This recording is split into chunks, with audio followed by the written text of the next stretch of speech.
find it. Jesus, here we go. Oh crap, I forgot to put it on the thing.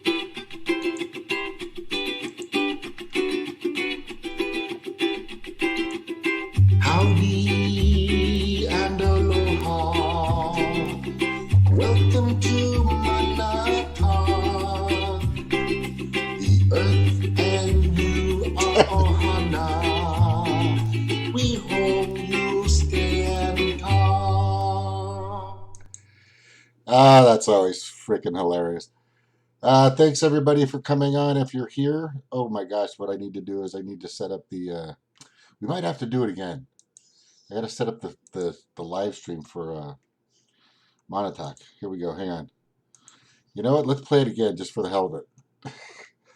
Howdy and aloha, everybody. This is James with Montauk. Let's see my new intro that Sir Chad here made for me. It's really awesome. You guys got to listen to it. Give me a second. I'm going to put it up real fast. No, that's not it. Hang on. This is a quick. You know what? That's going to be our new. Let's see if they can. Yeah. Okay. Good. Here we go. Just a second. Here we go.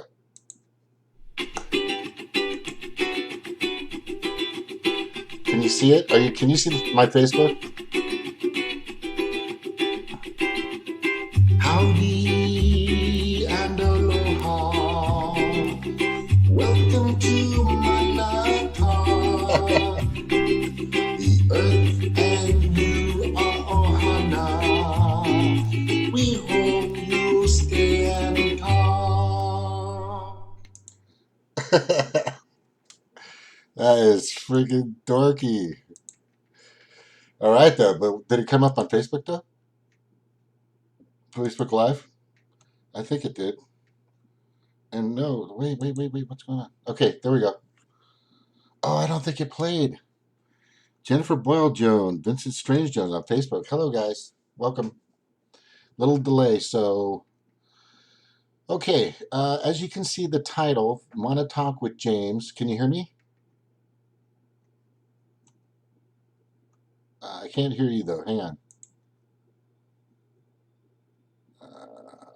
Now I can hear you. Now I can hear you. Yeah. Okay, so let me just kind of go over what I'm doing here. By the way, Sir Chad here is a musician, producer, does a lot of stuff, and he made that wonderful little video for me, and I truly appreciate that. But tonight, and we've been working on this project for a little while now, and we thought we'd bring it to light and bring it to people, and it's really simple. It's really simple. I believe, and a bunch of others out there think that, or truly believe, that Jesse Ventura and Jill Stein would be a pretty badass ticket for the Green Party. Pretty badass. Actually, the most badass. Because with all the notoriety, the base, the fans, everything that Jesse has, and Brick subscribers, likes, people, millions and millions, probably all over the world. Been a governor, special forces. He was a diver, which is easy, by the way, in the Navy. I was in the Navy.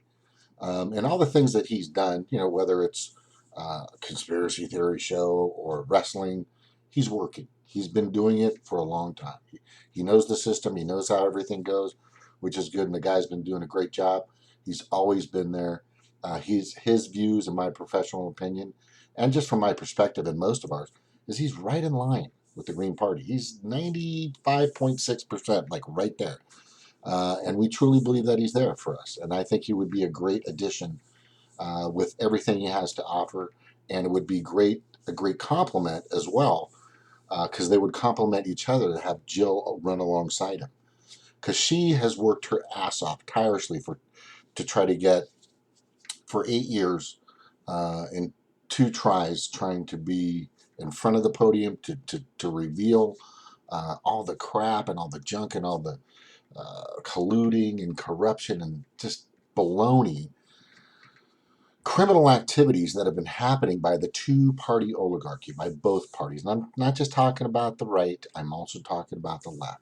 Some things that they have done and haven't done to better take care of the 99%. And I truly believe that they would be a great ticket, and they would definitely bring a lot of attention to not just the party itself, but they would bring, as a duo, they would bring a lot of attention to other candidates. For example, Kenneth Mejia, running I think in the 40th district of Los Angeles, he's got a good shot to win.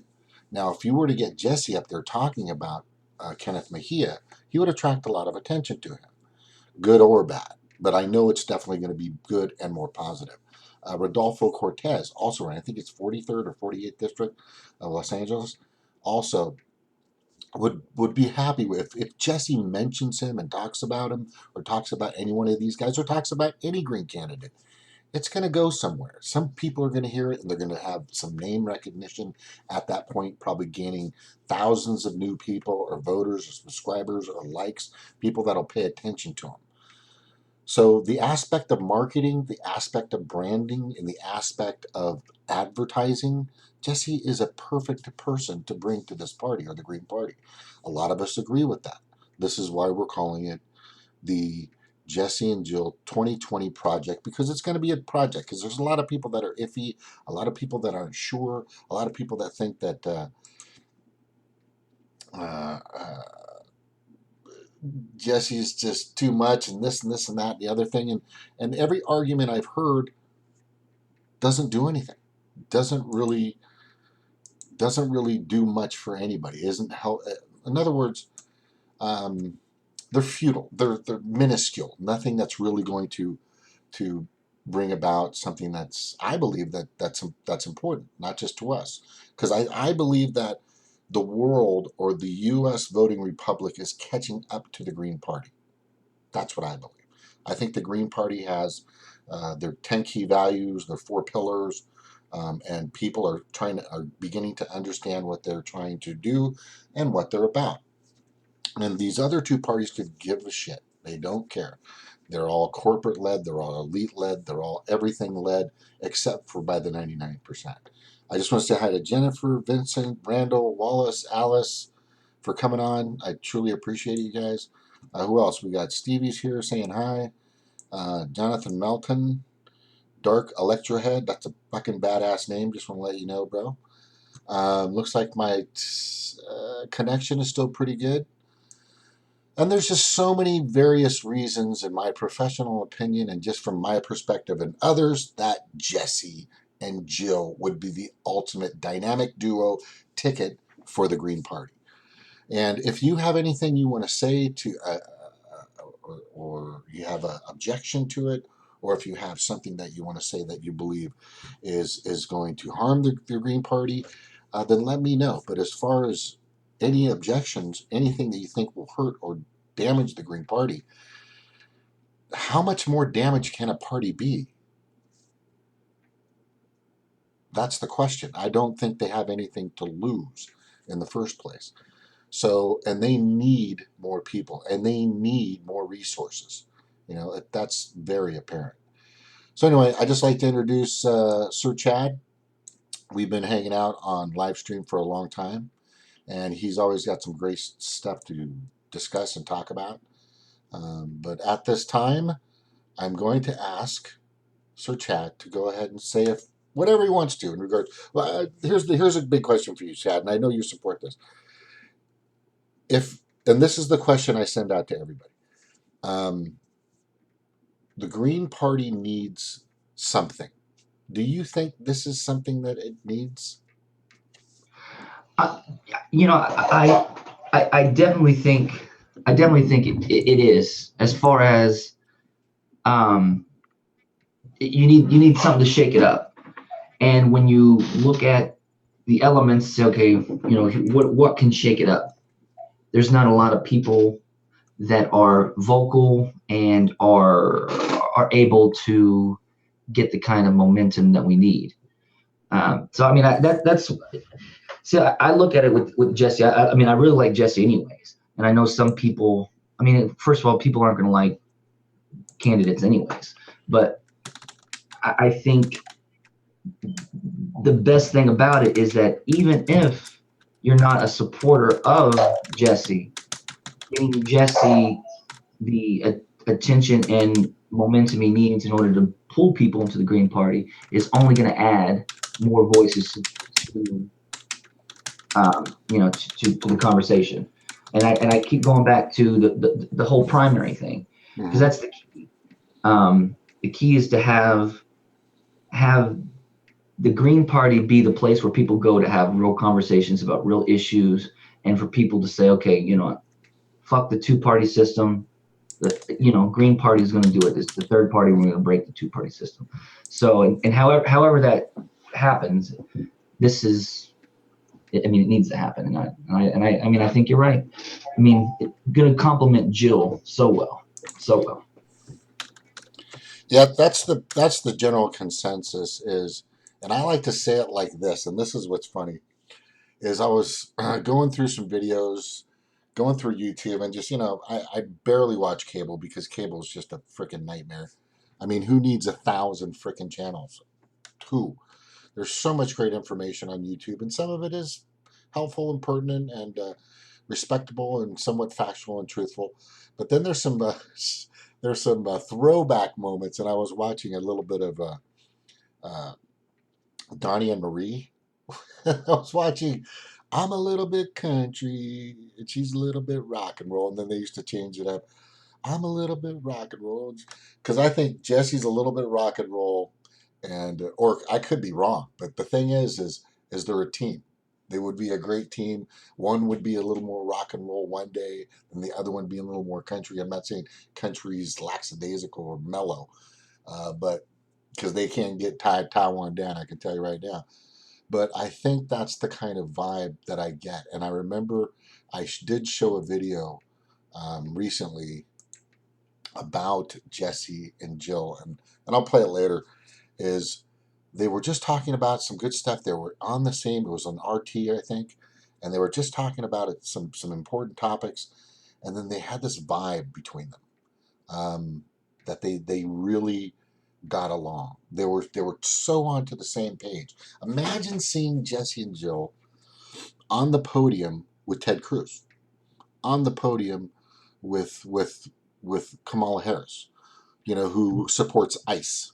Donald Well, Trump, really? yeah, okay, yeah, I'm getting to that, of course, of course. But they would tear this guy. He would fucking run out of the room. He I would would love lit. it. Yeah, all these people would just run out of the room. They would be stuttering. They would be lying. They would just start crying. These two would make these people fucking cry because all they are is just a bunch of pawns. They're all just a bunch of pawns. The two-party oligarchy are just a bunch of pawns.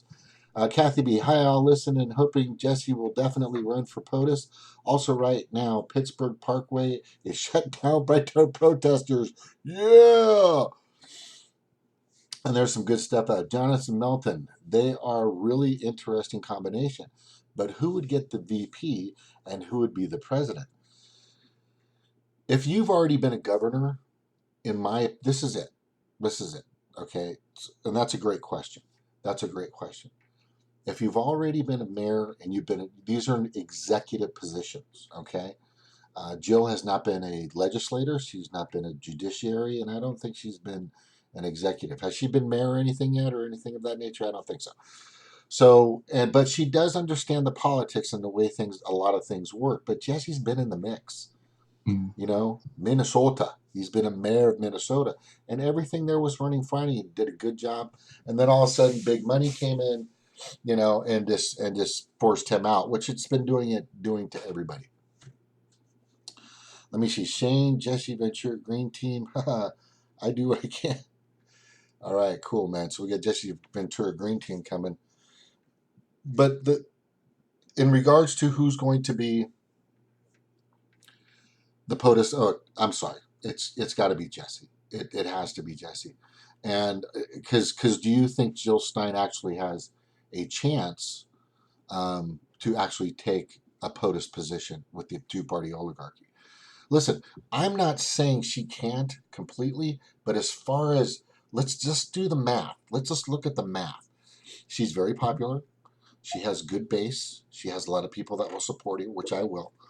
She has a lot of people that she has a lot of likes. She has a lot of subscribers. She has a lot of viewers. People pay attention to her in the thousands. in the thousands. Jesse Ventura, same thing, in the millions. In the millions.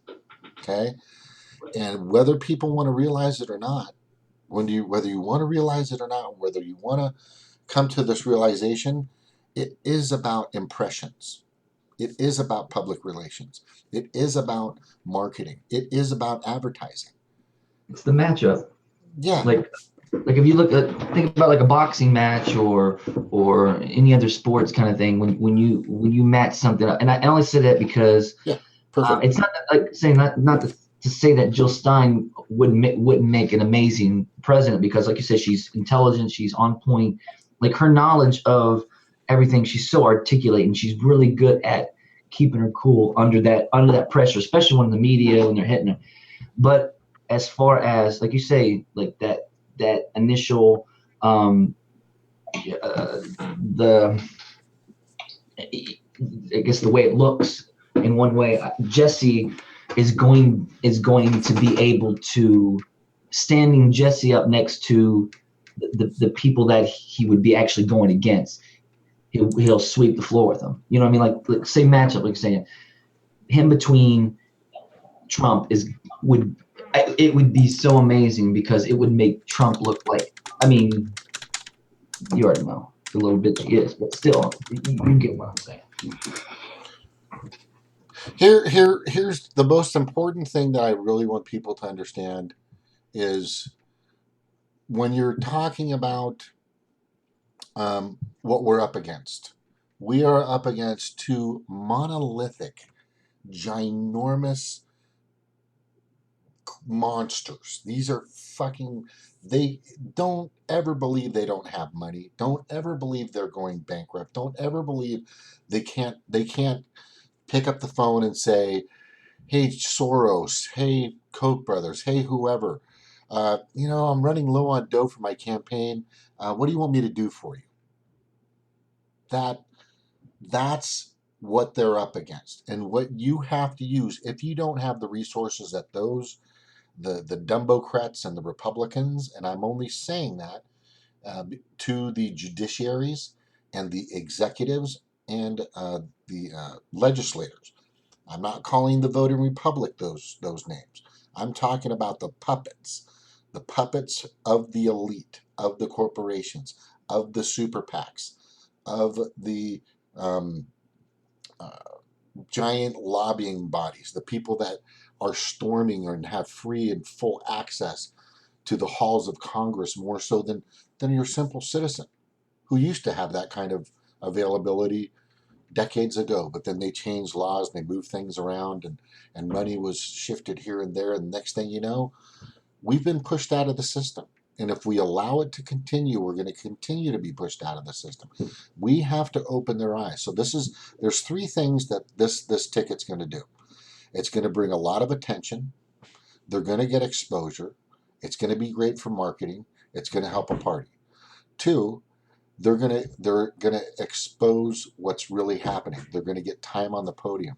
They're gonna plant seeds and put questions in people's minds to do their own research, to check their references, to go straight to the horse's mouth and find out what's really going on with the wars, what's really going on with why Big Pharma is making so much money on a fucking $700 EpiPen that actually happened. Why big coal and the ridiculousness of clean coal, which is just asinine to even say that scientifically. It's just asinine to even bring that term up. Clean coal is like telling a scientist that you're complete and absolute fucking moron. And so they're going to expose these people that are out there once they're up sitting up on the podium. The other thing that they're going to do is get, like I said, they're going to get people to think, to see what is best for me right now. They're going to bring people, they're going to pull people from these parties on common ground. They're going to pull people from both parties on common ground of single payer, universal Medicare for all. They're going to bring people on raising their wages to a living wage. They're going to bring, instead of war, spending money on infrastructure, spending money on healthcare, spending money on the things we should be doing. There, of course, Jesse's in the military, and Jill understands that you have to do this tactfully. He's not just going to pull a bunch of people out and let countries be destroyed completely. But what he is going to do is stop the murders of our own men and women for sure, men and women for sure. And he's going to do it tactfully. And they're also such great uh, uh, ambassadors of this, and they've been around. They're great ambassadors too. That's probably a fourth thing I want to bring up. They really know how to talk to people. They really know how to converse.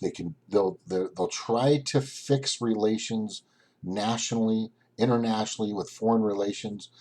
Even people within our own country, they're going to try to fix relations with people. You know, there are people out there right now that just can't wait to pick up a fucking gun and storm the House of Congress and demand law and order.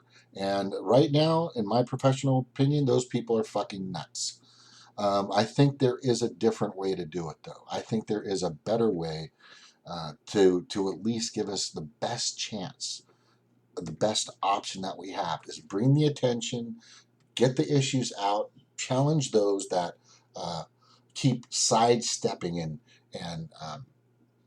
redirecting and using Stormy Daniels and Russia, and all these stupid little sidetracks. Hey, look over there while I'm fucking stabbing you in the back. Tactics to stop doing that. And I will say this: the Green Party is going to be all about, and Jesse knows this, and Jill's been all about it. Trans Transparency, okay. Proper regulation, not regulation to where you're stifling small businesses or you're stifling their ability to push their products or their services. uh, Hold these giant corporations and these banks accountable for their actions. That's not happening right now. The list goes on and on and on. I'm probably missing 20 or 30 things. Of course, they're into ranked choice voting. They want proportional representation and a few other things out there. That's down the road, and they want to get rid of the electoral college process, of the elite electoral college process. And this has got to be done with little bits and pieces, but you have to bring attention to it. That's why I'm saying this ticket would bring attention to all those. They would also bring attention to all the others that are running for House seats, running for Senate seats, running for gubernatorial seats. They would help not just the party itself, but the people within the party trying to do whatever they can. So when I hear somebody says it's not going to be good for the party, I'm this that's asinine. I've seen pictures of somebody saying it's going to be an optic nightmare. Why would it be an optic nightmare? Because he did aerobics instructing. He was working Well, because Jesse was a wrestler. It's entertainment. What's the difference between somebody boxing or MMA? That's entertainment. well, and the optics. Here's the thing: when people say it's the optics, they're still trying to play in the same box, the same game, the same rules that the establishment has set up. That says, hey, if you guys want to win, you gotta play within the side of this little box in order to be. You know what I mean? Does that make sense? Like it's like the Democratic Party. It's like Bernie going into the Democratic Party, trying to act as if he's going to change something that when the structure's set up, the people in power are set up. It's like that's their rule set. The Green Party is supposed to make their own rules and bust through that two party. If you're worried about how they think about you, because first of all, you have to expect the media to come at you with everything, smear after smear after smear, and you have to expect everything. All him aerobics, every clip of him doing everything, you got to expect everything coming out. But the point is the Green Party is supposed to be the ones that say, hey, back to the fucking topic, back to the truth, back to what's going on. This is what we have to do. And if I got to get in my goddamn aerobics uniform to get your attention, for you to listen, hey, these people are fucking you, then that's what I have to do.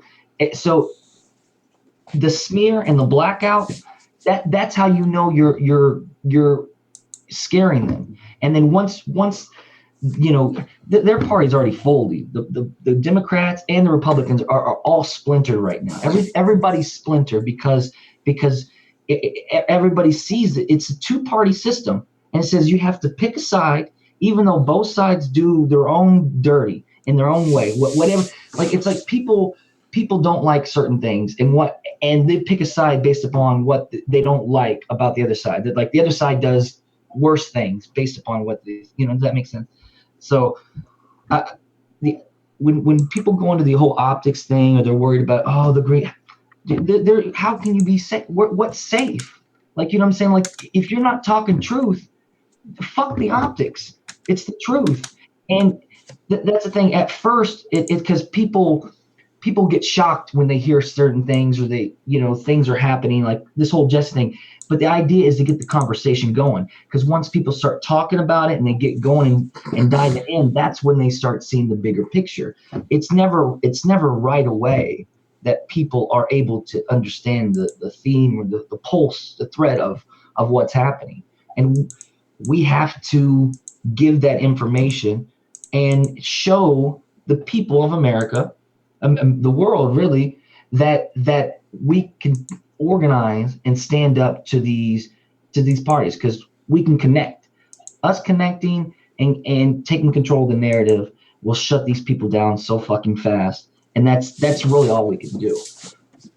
Yeah, we're there. There was a thing on Jimmy Dore about somebody last night. Um, there was the lady that handles immigration or something, and she's like pro ICE. I forgot the freaking names of it. But these people went into the restaurant and they started saying, "Shame on you." This lady wants to. Okay, first of all, ICE is a is just it's white supremacy in my belief. We already have police officers already for gangs, for drugs, for people that are out of hand, or drunk and stupid and just making dumb decisions, as many of us do. But when it comes to ICE, that's just a white supremacist. So what happens? These people go in and they start telling this lady, "Shame on you, shame on you, shame on you," and they start disrupting her. So in a sense, this would be us disrupting what they're doing. We're going to put these two, well, I'd love to see these two people walking into this giant place with where everybody's sitting and stuffing their faces with these big giant lobster dinners and huge fucking porterhouse steaks and the whole 9 yards, and these two people walk in the room and everybody starts fucking choking on their food because they're in the room. They're in the room now. So, and then they would bring everybody else. So, by the way, it is good to have people that go out there and do those things like those people did in that Mexican restaurant, to tell that lady how bad it was that ICE has been created and the whole 9 yards of the deportation thing. But what we do need is we need some leaders. You're gonna, whether you like it or not, you've got to have somebody, you know, at the spearhead, at the spearhead at the tip of the arrow, wedging Let's through. You've got to have let's that, and these two people would definitely do it. I was gonna say, let's talk about what you made a point that, because leader, okay, so we need a leader to help guide us, to help to get people mobilized and to start taking action against these people, like you said, like this whole Mexican restaurant. So the question is, what's working? What's putting them, keeping them on their toes? What is making their lives difficult and harder and embarrassing and ruining people's careers? Like that would be, you know, you see what I'm saying? I want to try and focus on those things so we can do more of it. Like if we had Jesse, or even if we had, even like or Jimmy, or these people that have influence, we're saying, hey, this week we're going to focus on this lady. Let's destroy the privacy. These people can't even go out of their houses because just like a star, we can create our own paparazzi, people razzi, or I don't know. People Razzi. Yeah, I don't I know. like that. But you The see what I'm saying? greener Like so, Razzi, uh, right? I Yeah, don't know. but what I'm saying is, and why I'm here doing this tonight is, I'm trying to say that I think that was valiant of those people to go into that freaking piece of shit lady was sitting there in a Mexican restaurant, which was just heinous to me, and she was having a tortilla or whatever, and then she's also deporting the same people or their families that made that food for them. Not just deporting, well, excuse me, arresting them and separating them from not just their families. We're not talking about your kids can go with you. Good, good. But what it is the prison system. If you now, I watch it every once in a while. Tom Hartman yesterday had a segment on why they went in this direction, because the private prison industry on the borders and in these areas, they freaking donated tons of money to certain people connected to certain people. Right. So they're going to make money off the detention of the apprehension and then the detention of these people. This isn't because they give a shit, right? And this is why you need a Jesse and Jill to come in and say, you know what? You guys don't give a shit. You're doing this because you want to make a profit. If there's profit in it, then you'll go in that direction, and then you'll add on the fluff, and you'll add on the more fluff, and then you'll put on the ice cream, and then you'll put on the cake, and then you'll put cherries all over to make it look good. But the bottom line is the only reason why Trump did that was because of the private prison industry. And who was a part of the private industry? The private prison industry. It was Hillary Clinton.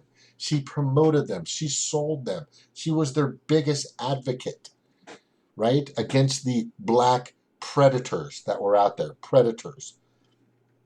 So when I hear people talking about what these two parties do and don't do, and sometimes they'll do little bit of this to help you or a little bit of that. It has nothing to do with you. It most times that no, I'd say every time these days, it has nothing to do with you. If you get a couple of people like Jesse and Jill into the position of what I'm saying, if you get them into the position of what I'm saying, it's going to make everybody look. It's going to make everybody pay attention. Like Chad said, they're going to come after them with the kitchen sink, the garbage disposal, all the pipes underneath, the foundation. They're going to use the pipes under the ground. They're going to use the sewage tank. They're going to use everything they can to go after Jesse, and everything they can, as always, they've always done to go after Jill. They fucking arrested her the first time she ran, arrested her.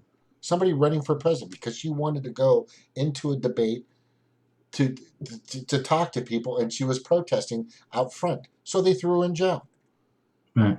That's ridiculous. That's When ridiculous. they held her there till it was all over and stuff like that because they didn't want her, making any more. Yeah, well, but still, they held her in a fucking van. You know, I've got picture after picture after picture of the collusion, the corruption, the destruction that these two parties bring about all the time. And for some reason, they're always voting for war. They always get together for war. It's always about uh, America's interest and peace and freedom. That's the three things: America's interest, peace, and freedom. It's bullshit. It's for resources. It's for the petrodollar. It's for things that most of you aren't even aware of why they do it. Right. This coming up soon is they're going after Iran.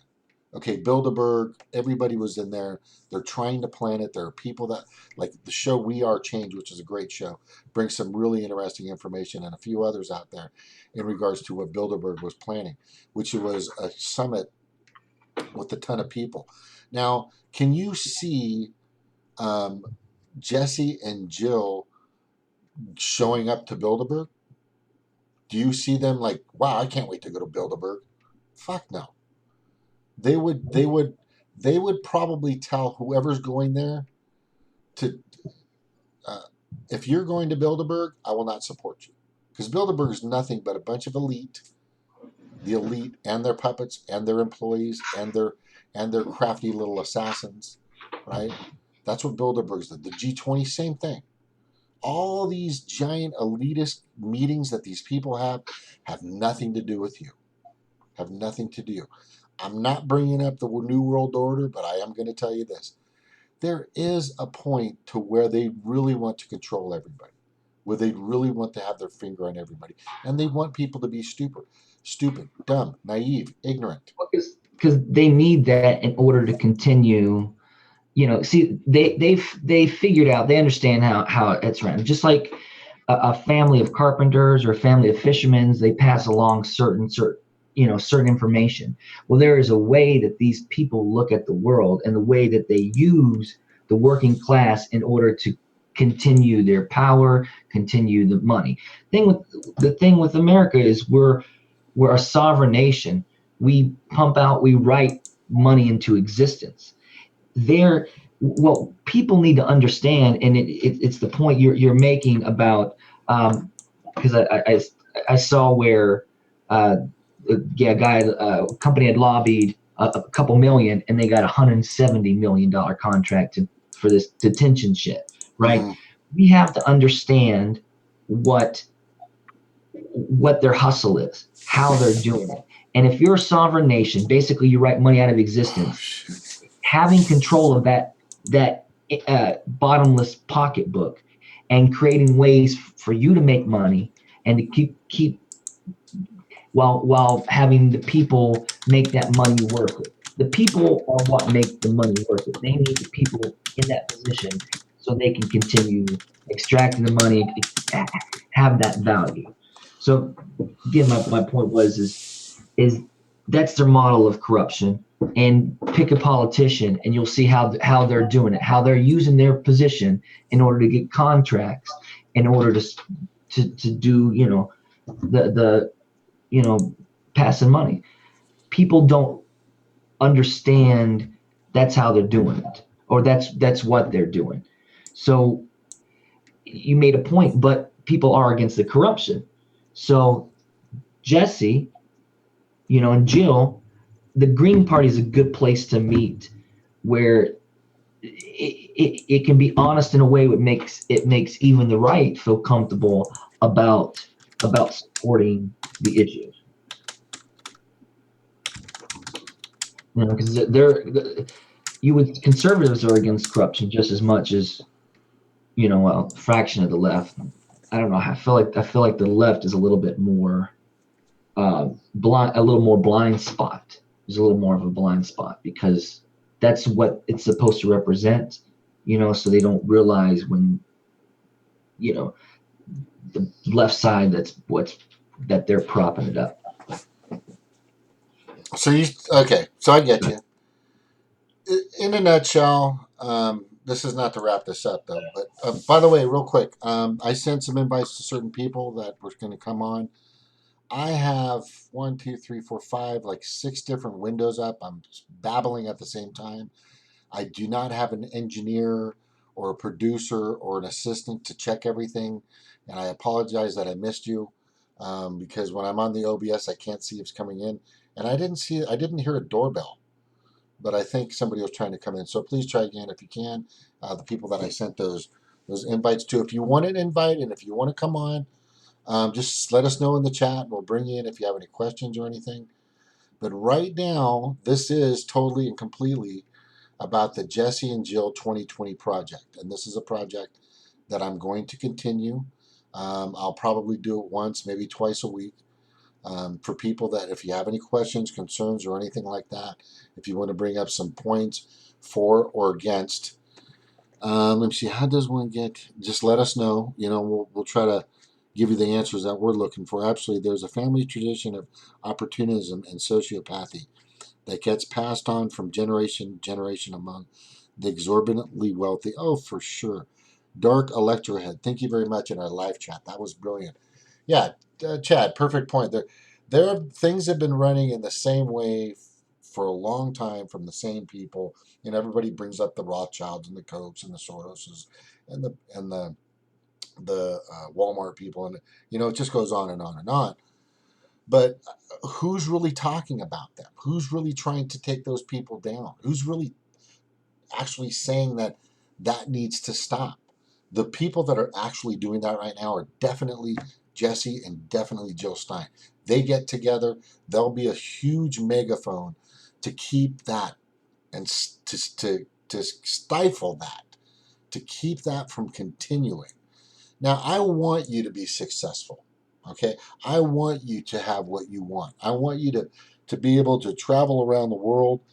I want you to be able to go see your movies, go out and dance, go do some shots with your friends, build your car, fix up your truck, have some nice furniture, nice yard, get a condo or two and a boat and whatever you need. That's fine. But at the same point, let's be more appreciative. The world's getting so small, um, and it's getting packed. The 1% considered in Hawaii, you're not going to believe this. You are considered an elite 1% per the income in Hawaii, which is $239. Excuse me, $239,000 a year. That's pretty fucking low. I think it was North Dakota. North Dakota was at 506,000, which was very interesting. So to be a part of the 1%, you don't have to be completely rich. But what that really says, it really says that there are people out there struggling and they're still the 1%. So that the 1% used to be people that were making hundreds and hundreds of thousands or millions and millions of dollars. But there's a lot of people making some wealth out there, but there's a lot, but they're not, but they're still hurting. There's still tons of people that are hurting out there, hurting for Medicare, hurting for food, for a roof over their. They need. I mean, how many people here are renting? How many people don't have rent control? They have predatory landlords. How many people here live in California that know that these prices and the way the banks work these interest rates and massage uh, the buying processes and the predatory lending processes that they've had to create these bubbles that they keep doing. Thanks for to Bill Clinton and getting rid of Glass-Steagall. And then when our jobs get shipped overseas, thanks to NAFTA, do you think Jesse and Jill are going to bring the TPP or even consider it? They're gonna wipe their ass with it and flush it. That's exactly what they're both going to do. And I'm just saying, there's so many things that need to be brought forth. There's so many things that people need to learn and know about. But the biggest thing is you don't have people talking about it. Like I was saying earlier today, is that Bernie Sanders, I think, has brought up Citizens United, uh, possibly. Um, uh, is anybody trying? If somebody's trying to get on, oh, well, there you go. Sorry about that, Chad. Let me know. Can you watch if somebody's trying to get on? We're just not paying attention. I'm sorry, guys. No, you want to make me co-host on there? Well, yeah, definitely make co-host. I should have done that before, but I don't know if you I can bring people on to make co-host. I think you But can. okay, all right. So, um, where was that? So the thing is if you want attention to be brought to all these issues that a lot of these people are. Oh, Bernie, sorry. So Bernie hasn't really brought up Citizens United. He hasn't really brought up McCutcheon versus the FEC. I think anytime he spoke and he talks about Medicare and he talks about the wars and he talks about this and that and the other thing, but one of the biggest problems of our country right now, one of the largest, most heinous problems, is the money that's in the politics. And I know for sure the Green Party isn't about that. They're working for you. They want to be employed by you. They want to work for you. They don't take corporate donations. They don't want APACs and super PACs and fucking PACs, right? Jill's on the same boat, so is Jesse. Jesse isn't in this for the money. He's fine. He's got a place in Mexico. He can visit his family all over the United States. He's a fucking veteran of high caliber, right? And he's a decent guy that's making a decent living and doing what he needs to do. He's fine. He's doing He fine. seems He doesn't genuine. need to have like Barack Obama $400 speaking fees or Bill Clinton $500 speaking fees in regards to Uranium One.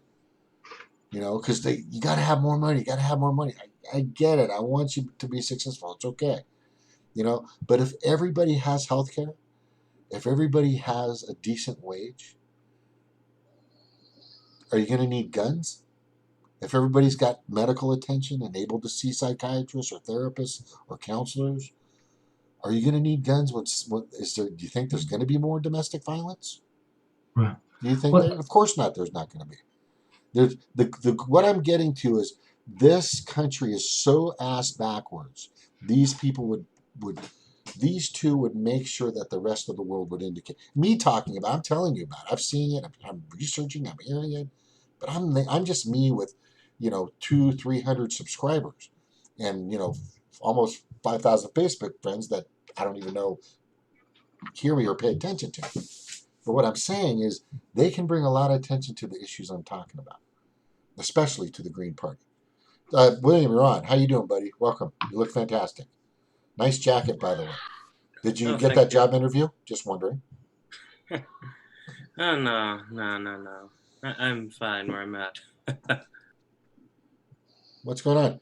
Do you have any videos of anything you wanted to show? Because usually when you come on, you have a few. Oh, yeah, I'm just handling a few things real quick. Or are you just handling a couple? Okay. Chad, you wanted to say? No, you're saying about Jesse's genuine. He means what he says. And I was thinking something else too. Because when we talk about optics or we talk about branding, should we refer to him as Governor Ventura? Well, Honestly, I don't think he cares. No. Well, I mean, I'm not saying for necessarily basically about him. The proper thing to do is once you're governor, you can be called a governor. Once you're president, you can be called the president. Right, because you'll still be called, yeah. Yeah. So that's what I'm saying. Like, yeah. would that help make people feel more comfortable? I think so. Some people don't even know. Some people don't even know he was a governor. Exactly. That's the whole. But you see, it's just something maybe to think about. Governor Jesse Ventura, or you know what I mean. That way we can really start hitting the high points of what he's done. Right. Navy SEAL veteran. That's the other thing too. Is with him being able to pull the veterans. I mean, we could focus on a vet, just vets, and bring people together to organize things and to do stuff. For vets alone would I mean, and not a lot of candidates could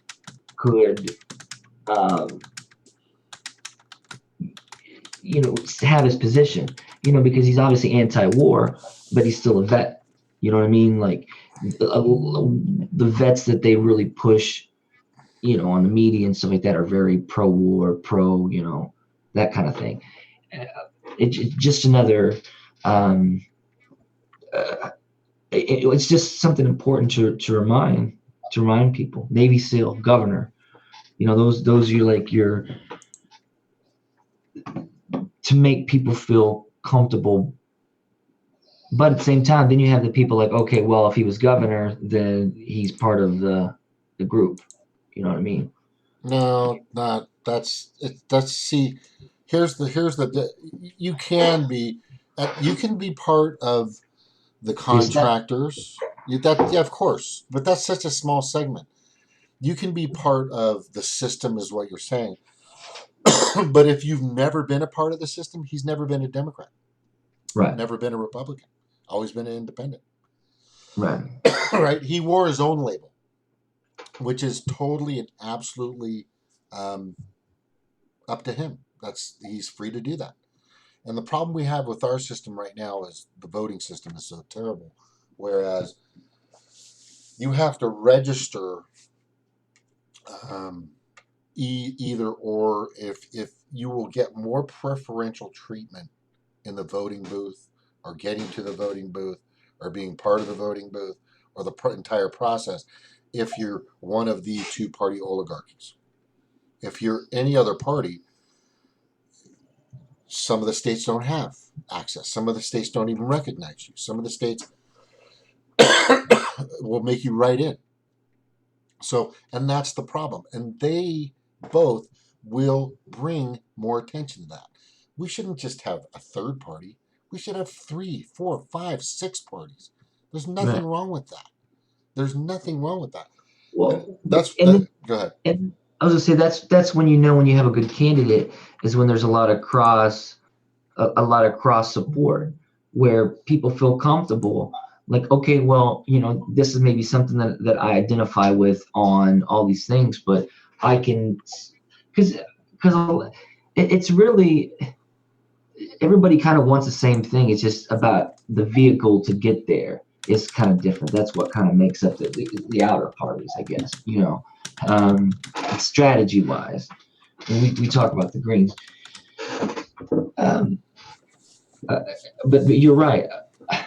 But when I think breaking a two-party system needs to be one of the top things for him, like to focus on as far as information. Like I'm sure William knows more about all of his videos. Where because if we break up that two-party system, everything else can fix itself. Because that's what keeps us separate, not having a real conversation. It makes you again pick a side, and that's kind of the structure. So showing how that two-party system is applied in all these different agencies, all these different issues, I think would help propel him too. Well, propel the team, because I was saying, Jonathan was talking about, like, he wants Jesse to say some things that other politicians don't say. Oh, he will. He definitely will. I got Cookie Scott on Facebook, and she's saying, you are correct. Sure, politicians do the bidding of the corporate America. She knows that. Both parties, we the people, need registered independent. She's saying independent force both parties to work for our votes. Here's the thing. The independent party isn't there. It's not. You're going to have the same. Probably you're going to have to write in, and the support. Okay, you are going to have. A lot of people can be independent. That's the problem. So if you have 5 independent people running for the same position, and you say vote independent, you'll get 3 of those out of those 5 running against each other. Does that make sense? So they're not going to have one independent party going after one person at some point at certain points. So even in primaries, that's going to be a problem. Even in a general, that's going to be a problem.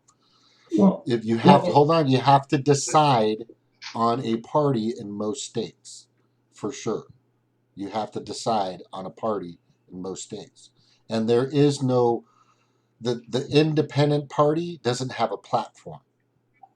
The independent party doesn't have key values, doesn't have pillars. Says the whatever the Green Party has, but it doesn't have bylaws. It doesn't have a structure. There is no structure with the independent party. That's an issue, because it's going to cause confusion, and people are going to go at each other with different. You can have an independent person that's completely to the right, that wants to kill, crush, steal, and is an Ayn Rand asshole, but running as an independent.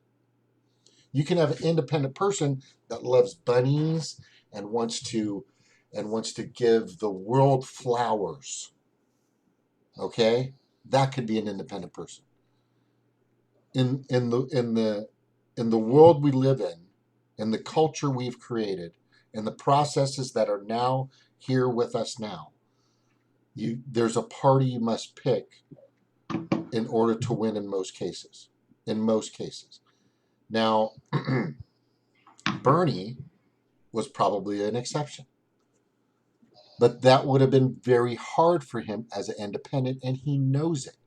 As I just stated, a little bit ago that when you are a Democrat, you have better access to balloting, to polls. When you're a Republican, you have better access to polls. They're registered everywhere. There's more people that can go there. There's not a lot of places in a lot of states where you can vote independent. You'd have to write these in.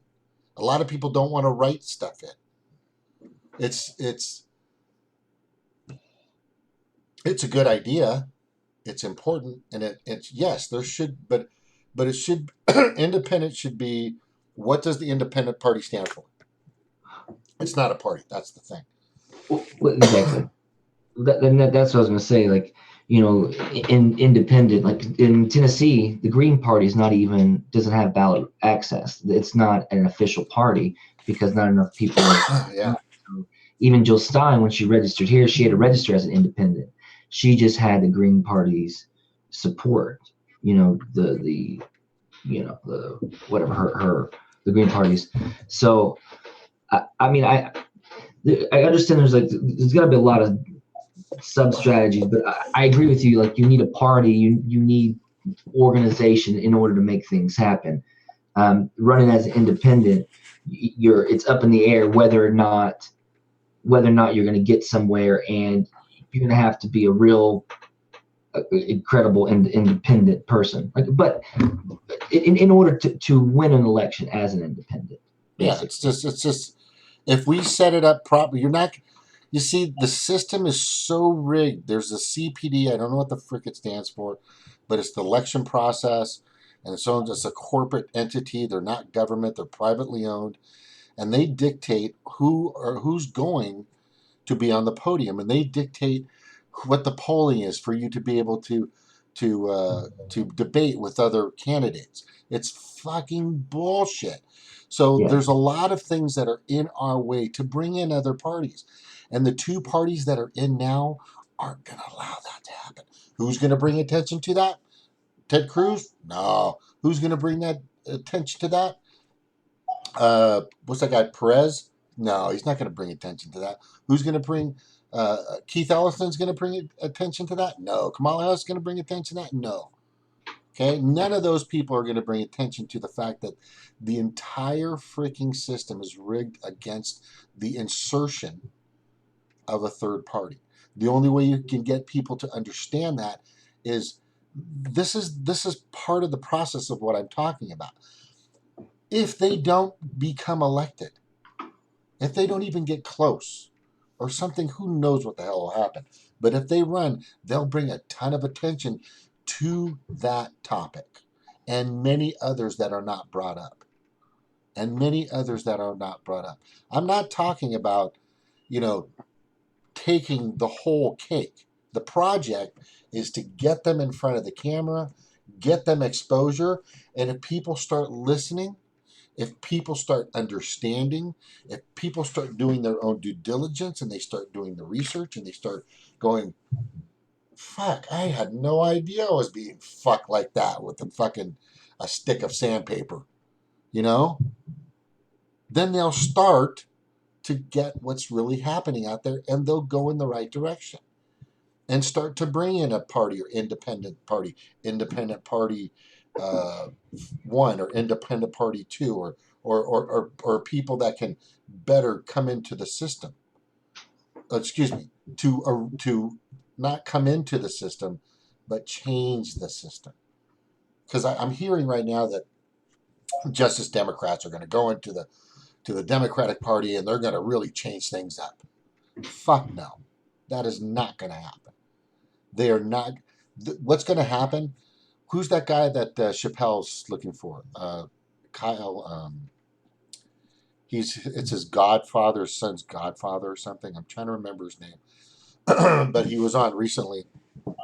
But anyway, and he's doing really good for governor of some state. Anyway, it'll come to me soon.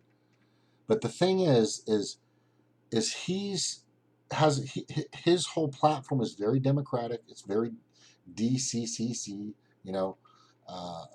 very Democrat. But the thing is everything's very vague when it comes to minimum wage. It's very vague when it comes to If you look on his website, when it comes to college for everybody, free college, it's kind of vague. It's free, but it's like very vague. So a lot of these Democrats, a lot of these Justice Democrats, eventually will get co-opted. Because if you haven't checked history in the past, they always come in very progressive. They always come in very progressive. The only problem is when they come in, they promise you they're gonna shine your shoes and press your pants and wash your shirt and put nice pleats on your long sleeve shirt, and they're gonna do everything. And when you get it back, it's got crap all over it, and it's torn in half and it's just destroyed. They promise you the world. They give you the perception that this is the two-party oligarchy, and they do it in many different ways. The the uh, the Tea Party, like I said, they were co-opted completely by the Republican Party, completely. You don't think the Justice Democrats are going to get co-opted? Oh, you bet your ass they are. Because what happens is the Democratic Party and all the elite in the Democratic Party are not going to give up that money train. They're not going to give up those billions of dollars that go to the Cayman Islands, or millions of dollars that are going to the Cayman Islands. They're not going to give up all that money. Is there somebody in the waiting room? No? Okay. You keep your eye on that, please. And they're not going to give up the plush and wonderful and everything they have. Do you think Nancy Pelosi is going to give up her opioid addiction? Okay, and all the money and drugs she gets? Of course not. That woman's flying like a fucking kite. She's crazy. She's and I will guarantee you this. Jesse and Jill will definitely say these words. I would love to see Congress on the Hill, everything on the Hill, senator, representative, and even the people in the cabinet and the administration to be randomly tested for drugs. I don't give a fuck if you've had a few drinks, and I don't give a fuck if you've smoked a little pot. But let's just see what else is in your system. I guarantee you would love to see that. I guarantee you'd love to see. And not to go in that loop or that different direction, but there are just so many things that are wrong right now that are so bad. There are people in Hawaii and families all across California, all over the country, mostly in the more expensive states where it is to live and where rent is high, very high, and where housing is very high, where there are 2 or 3 families living with each other. There are 3 or 4 cars out in front instead of 1 or 2 of a house. And people are living that way right now, and it's just crazy. This has got to stop. Everybody's got to have a living wage. Everybody's got to have a Medicare for all. Everybody's got to have a right to work, guaranteed work program. If needed, start a UBI, universal basic income. There has to be a better way to do that. But first and foremost, nobody's talking about the money in politics. Nobody's talking about that. Nobody's talking about Citizens United. And I know 2 people that are definitely talking about Citizens United. And they've been bringing that up over and over and over again. That's Jesse Ventura and Jill Stein. And I think they would be great for that. What's going on? Is any one of you following Unity for Julian? Anybody? You guys? No? They're reading stuff. They're busy. Okay, so I sent some information or a tweet to Susie Dawson. And I also sent the same one to Elizabeth Leah Voss, if you know who that is. And I also sent it to Kim.com. And what I simply wrote, and I'll read it to you real fast. And let's see if okay, so Julian Assange, they want to help him. They want to bring him out. They want to do everything for him. And it's all great stuff.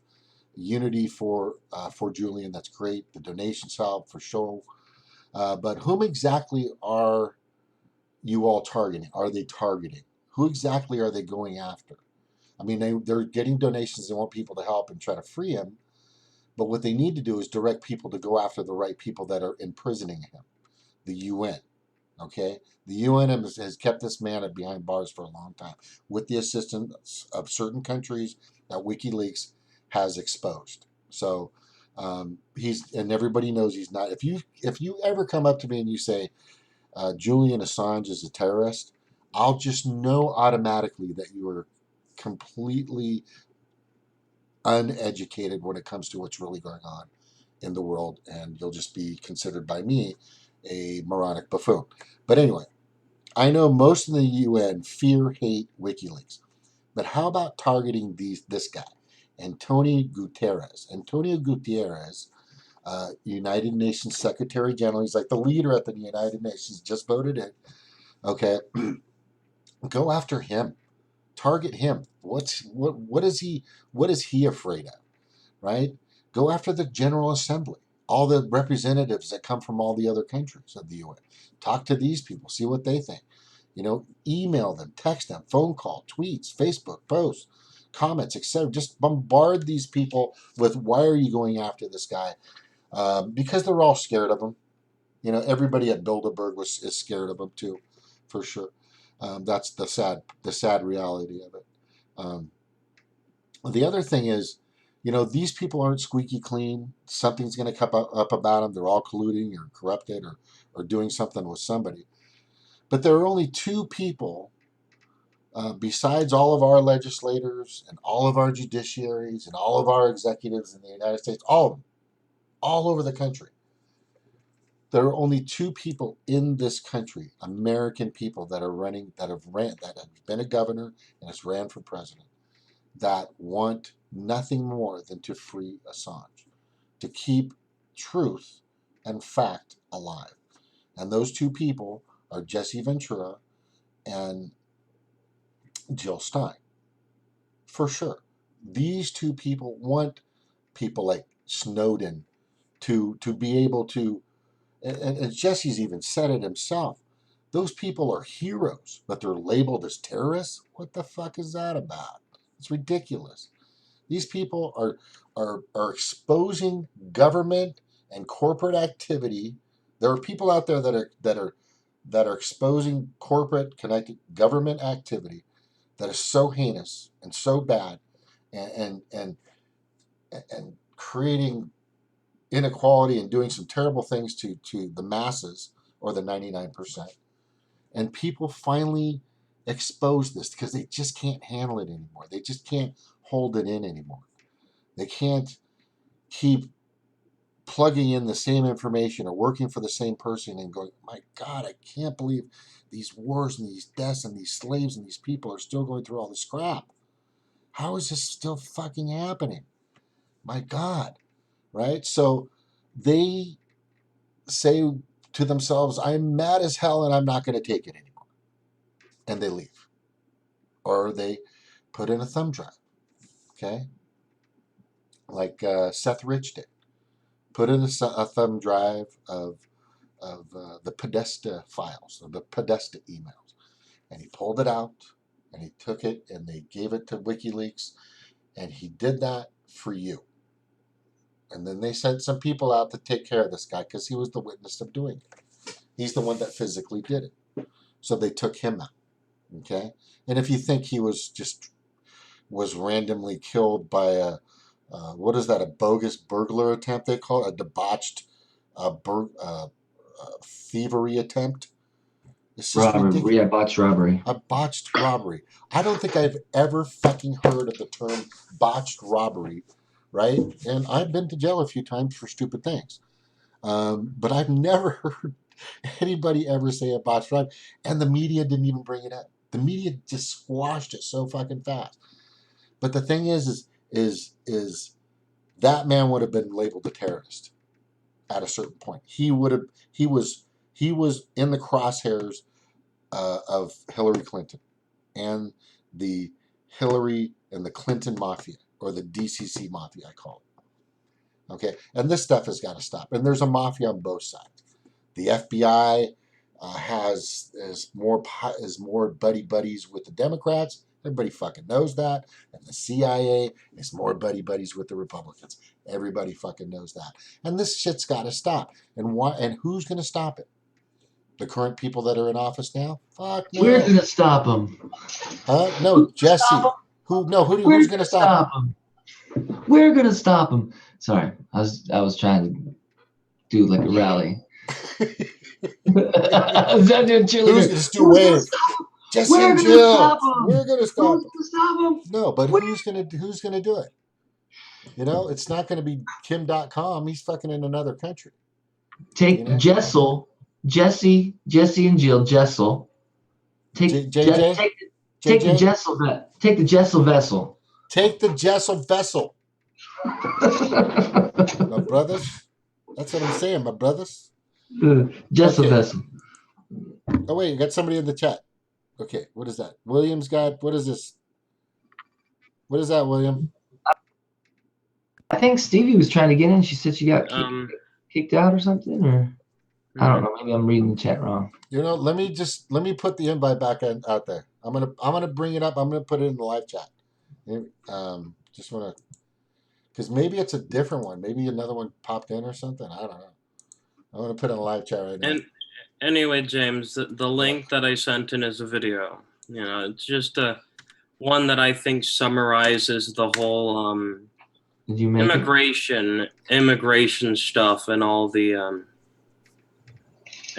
problems surrounding it. A good chunk of what's wrong with what's going on right now. Well, who's in it? Everybody. It's for everybody.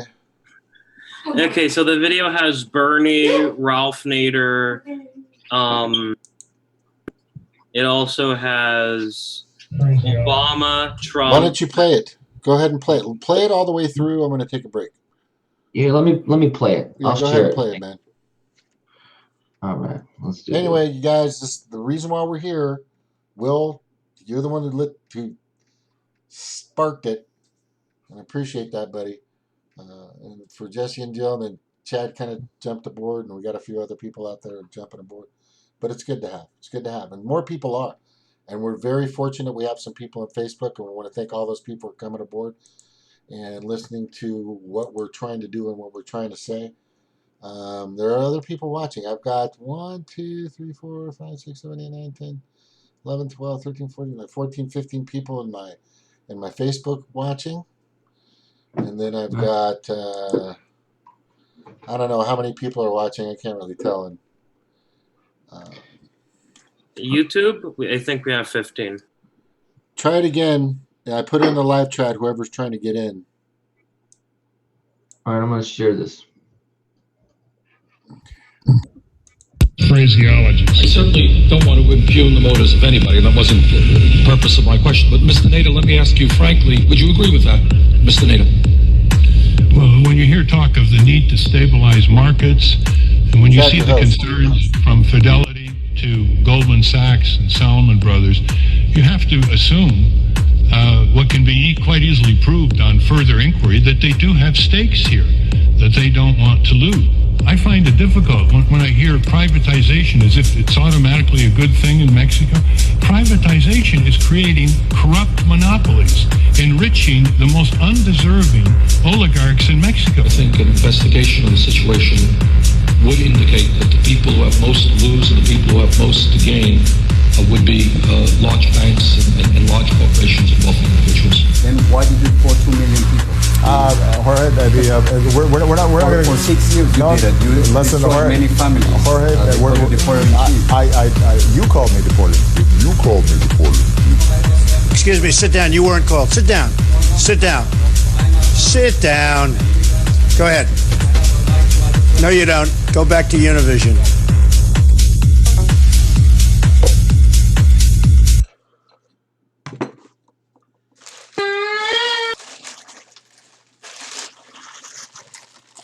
You there?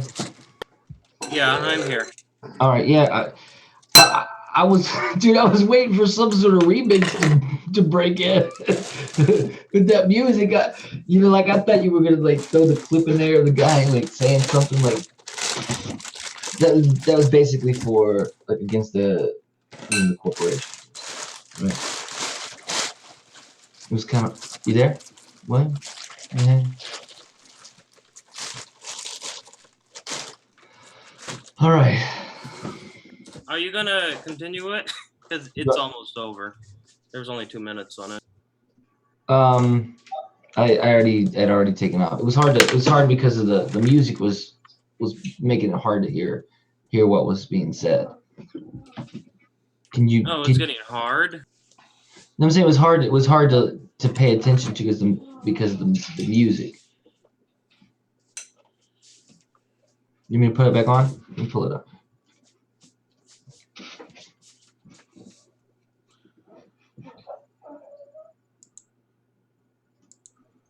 I just wanted to say thank you, Facebook guys, but I'm going to go ahead and stop that stream. You guys can come on the YouTube, Mana Talk with James.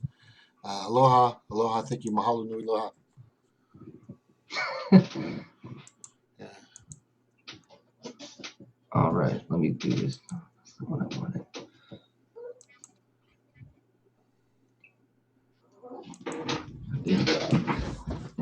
But you couldn't hear it?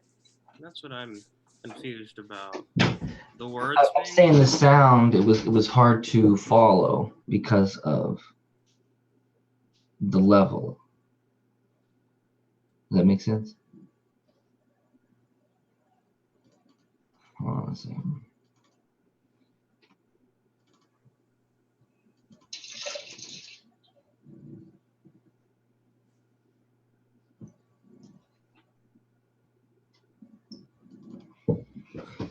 Here we go.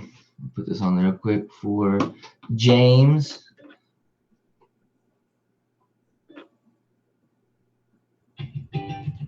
Oh, that's not right. That's definitely not right. All right.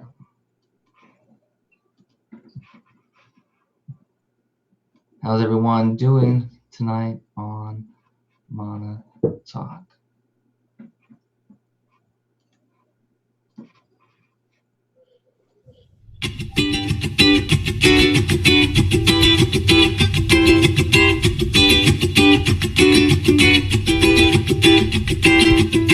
Howdy and aloha. Welcome to Mana Talk. The earth and you are ohana. We hope you stay and talk.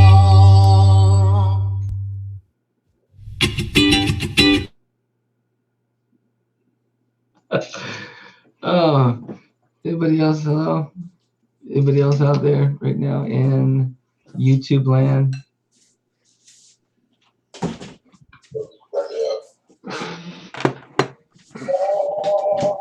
You on there, James? You gonna get on? Trying to get my buddy Ballista to get on here and chat.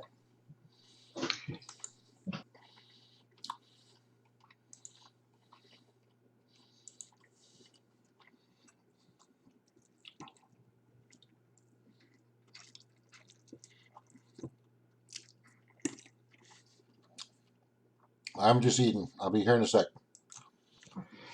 Alrighty, I'm still here.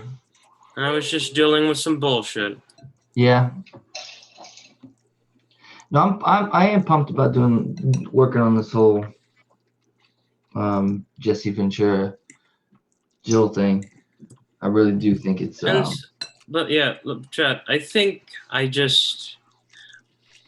think with the earbuds, that's why I always make the music with the earbuds, but I guess I've really never looked into how it sounds out loud. Not bad.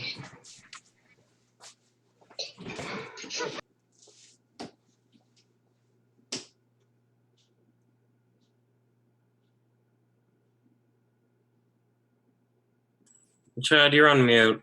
Oh, I was just saying I haven't seen that clip of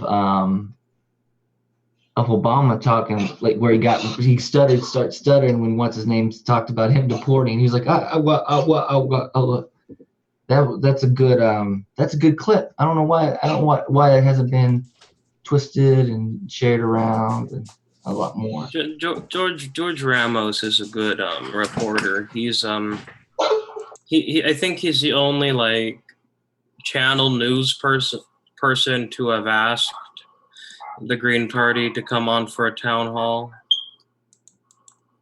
Jorge Ramos. He's at Fusion and Univision and Telemundo. No, I like him for the most part. I'm not sure, like, some of these people, it's like, I don't know. He's a very neutral reporter on everything except for immigration. Immigration is the only thing that he's ever shown any bias with. Immigration, that's it. Which makes sense. I guess it's because he was an immigrant. So that's why that's the thing with him.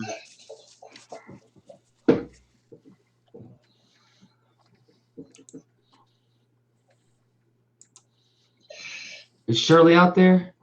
Shirley, are you in the chat still? I was gonna now that we're doing the open thing, I wanted to see if she's watched any shows this week, or if she's watched that.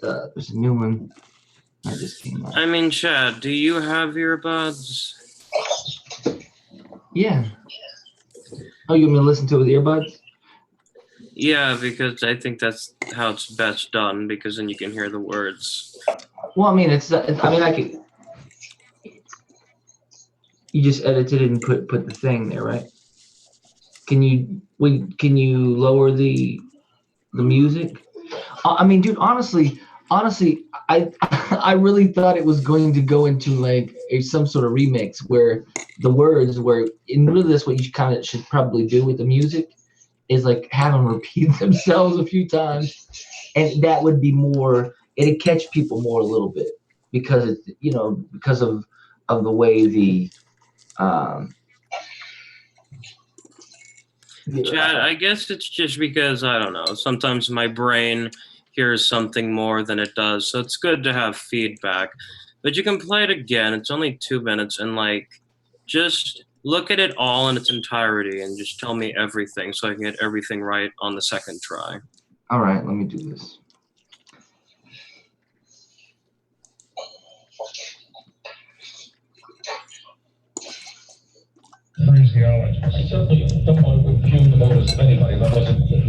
I don't think it's sharing screen. Would you agree with that, Mr. Nato? When you hear talk of the need to stabilize markets, and when you see the concerns from Fidelity to Goldman Sachs and Salomon Brothers, you have to assume what can be quite easily proved on further inquiry, that they do have stakes here that they don't want to lose. I find it difficult when I hear privatization as if it's automatically a good thing in Mexico. Privatization is creating corrupt monopolies, enriching the most undeserving oligarchs in Mexico. I think an investigation of the situation would indicate that the people who have most to lose and the people who have most to gain would be large banks and large corporations and wealthy individuals. Then why did you deport 2 million people? Jorge, we're not going to. For 6 years you did it. You listen, destroyed many families. Jorge, you deported in chief. you called me deported. You called me deported. Excuse me, sit down. You weren't called. Sit down. Sit down. Sit down. Go ahead. No, you don't. Go back to Univision.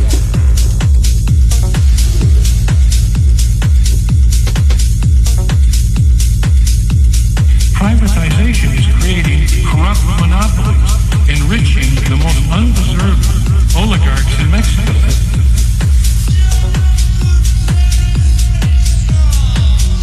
Privatization is creating corrupt monopolies, enriching the most undeserved oligarchs in Mexico. Reporters is former Piedras Negras mayor and congressional candidate Fernando Puron Johnston. He just wrapped up a debate. As he walks towards a waiting vehicle, he stops for a selfie with a reporter. That's when the gunman moves in, firing the fatal shot, striking Puron in the back of the head. Privatization is creating corrupt monopolies, enriching the most undeserving oligarchs in Mexico.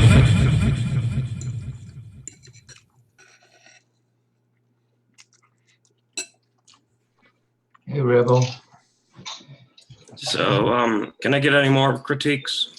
Yeah. Anybody? Hey, who made that? Anybody know Trolley McTroll? Trolley McTroll? Hi, Rebel. Welcome. Everybody say welcome, Rebel.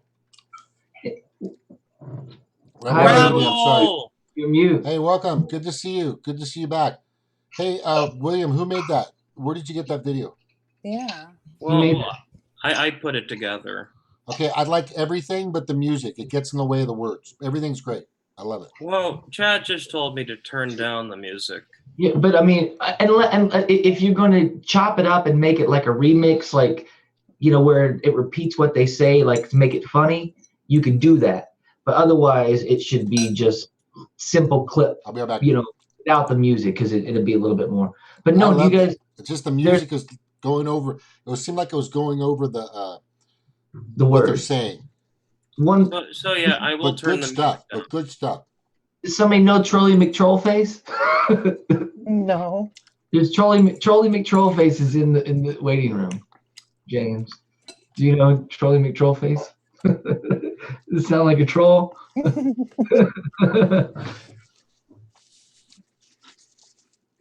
No answer. Maybe I'm so hungry.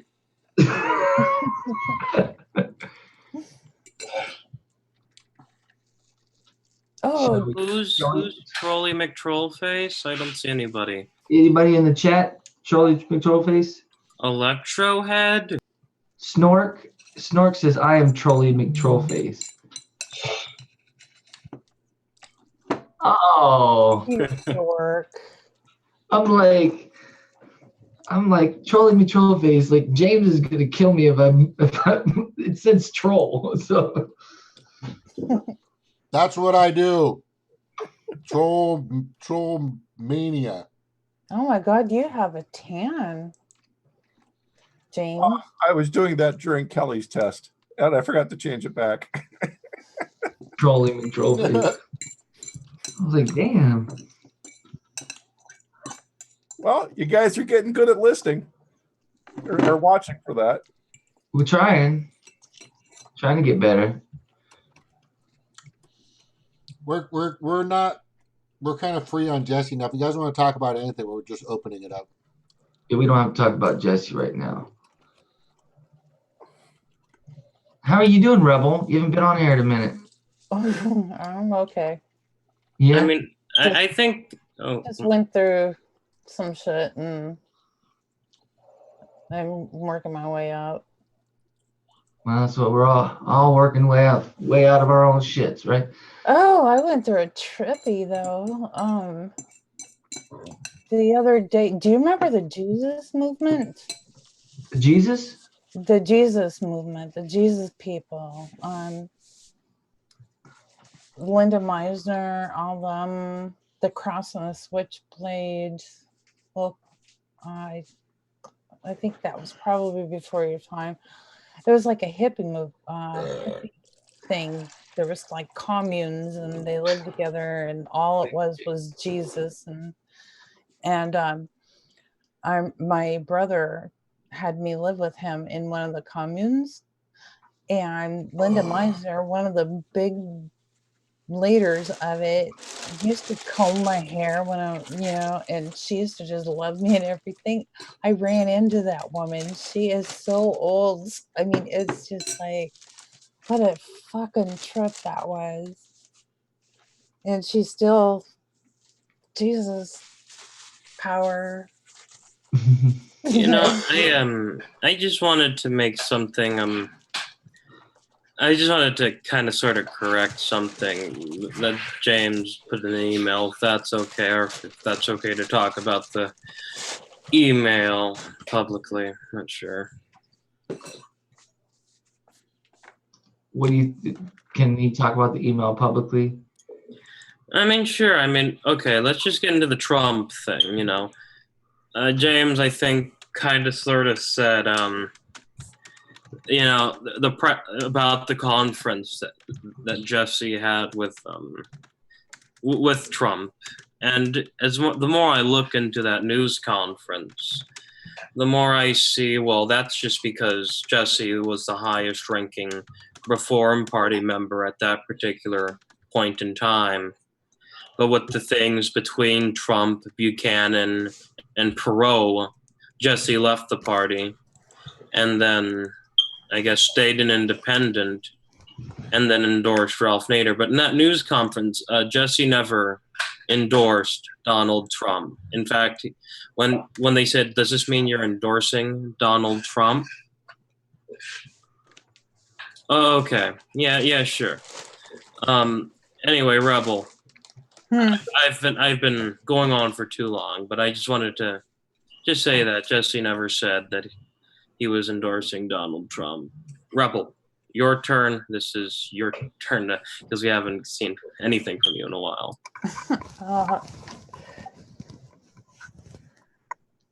I don't know what to say right now. Other than tomorrow is going to be my birthday. What? Is it tomorrow or today? Like after midnight? Like, is it your birthday now? 10:45 here. Oh, so it's already your birthday here. No, it's not. Yeah, it is. No, it won't be, because I'm not going to even allow it until I absolutely have to. Well, Central Time Zone.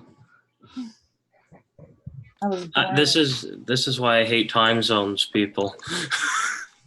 Okay, well then we'll wait. We'll wait. my time, 7:33 a.m. Oh, okay. Well then, specifically. Well, happy birthday. 50 some. I am so irritated. It's 56 years old. And that means 7, 8, 9, 10, 4 years towards 60. Like, that's fucked up. I didn't give myself permission to get this old. You know, we should like have a little party for you on your channel since, you know, we haven't been able to get on your channel for a while. It's like celebrate your birthday. Do you think you can do that? You're just too busy. Tomorrow night? I don't have anything to do. Oh, then we can just do a Zoom on your channel. We can have a little birthday party.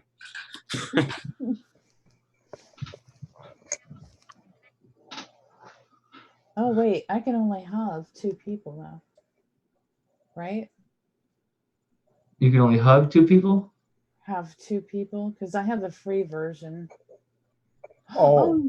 No, I can have up to however many. It just goes only up to 45 minutes, right? I forget the... How much is the pay version? I don't know. I guess I could look. Well,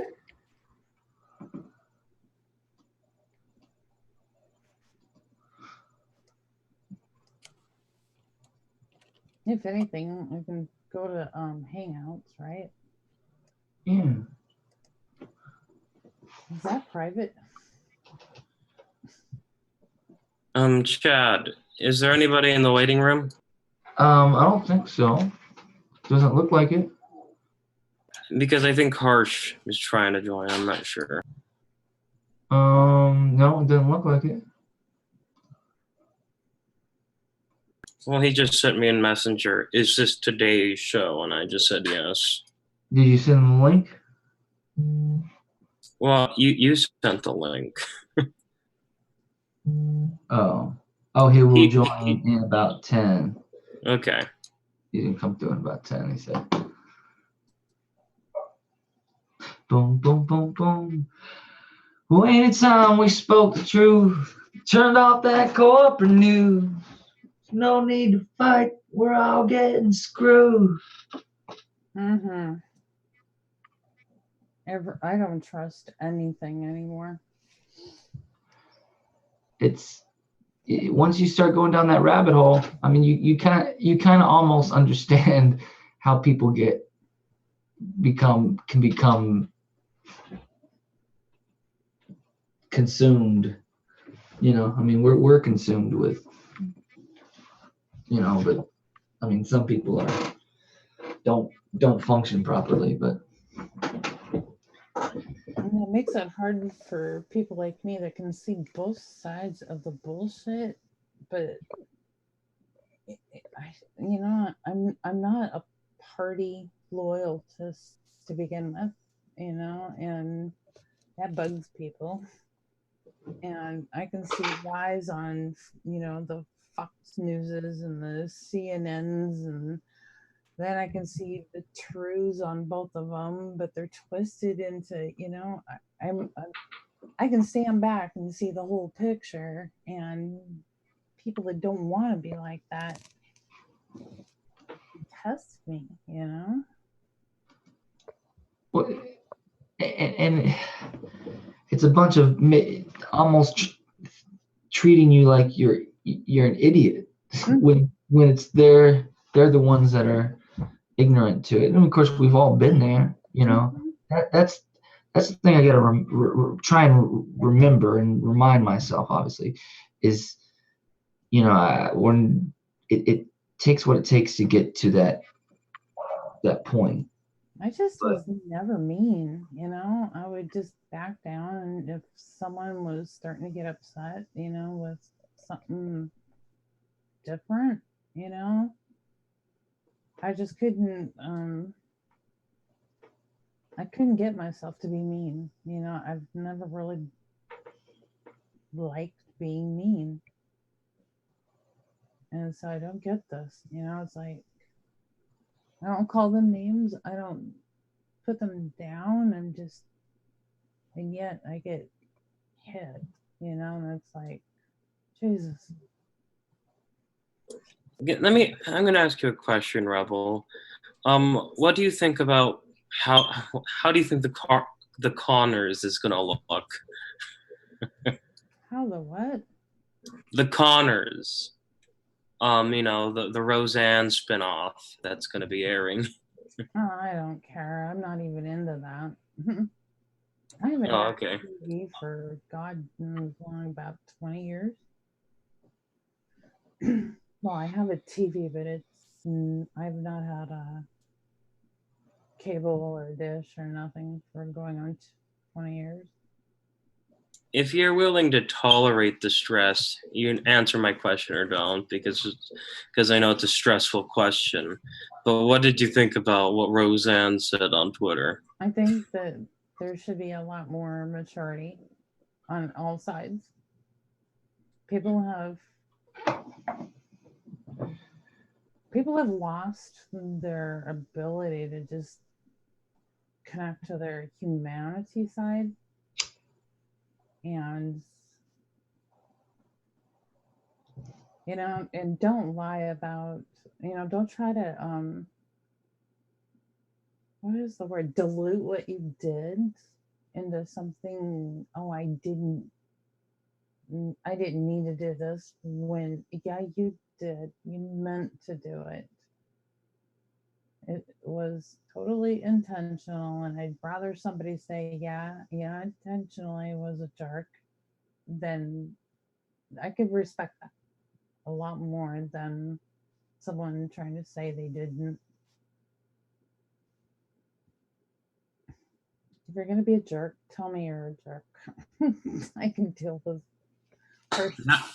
harsh truth instead of soupy lies. That was a good way to put it. But I just think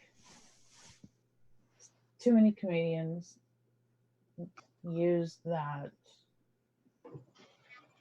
comedian card too far, too many times, and it's like, well, they're trying to hurt rather than make comedy to ease what's going on. And I mean, obviously, they're completely overboard with it when it comes to the anti-Trump thing, because the way that they're doing it is they're not talking about real issues. So, you don't actually get an opportunity to have the conversation. You're still not having a conversation about anything. It's just, get pissed off about the, It's the same as being passive aggressive. It's still an aggression, but in a passive way. And it just, I was abused, and I just, in all different ways, passive aggressive to aggressive aggressive. And I just don't deal with any of that, too well.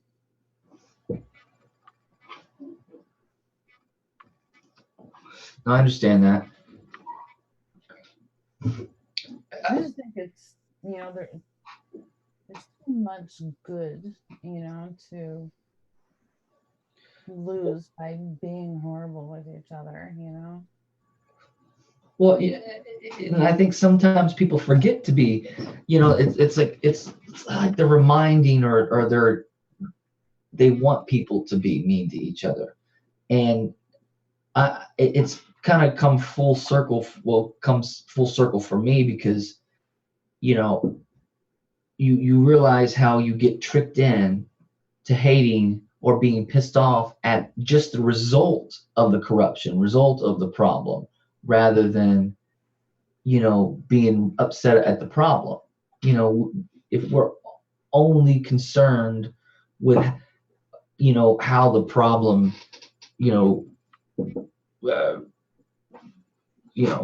presents itself, or blossoms into this hate or whatnot, then we're not going to get anywhere. Exactly.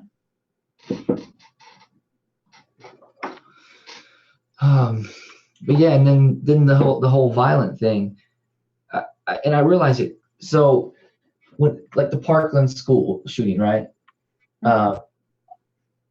If you look at the way the media and everything, or where everything was set up, like, because it's the conversation is the left, which is the main establishment media, and they were focused on how the gunman, or how the person,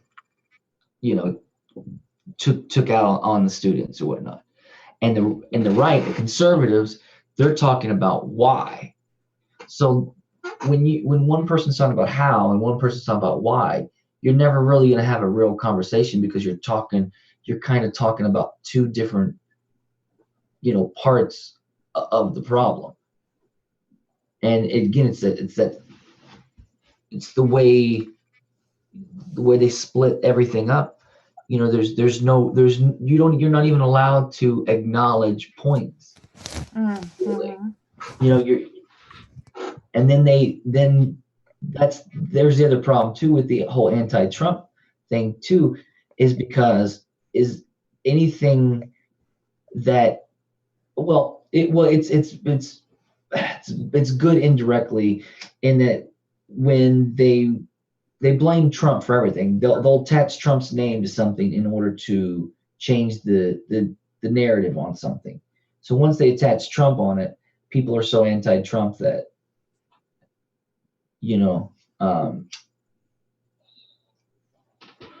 that they want to disassociate with whatever that issue is. Like the whole thing about the kneeling, it became about being against Trump. That's why the NFL players kneeled, rather than, rather than it being about, the justice, justice reform and whatnot. And then the idiot doesn't even, sometimes I wish Melania would put handcuffs on him so he can't tweet. He just loves to stir the shit up, and people fall for it. You see that jacket she wore? Mm-hmm. Was she just trolling or what? She was trolling the like, I'm like, are you guys really gonna get?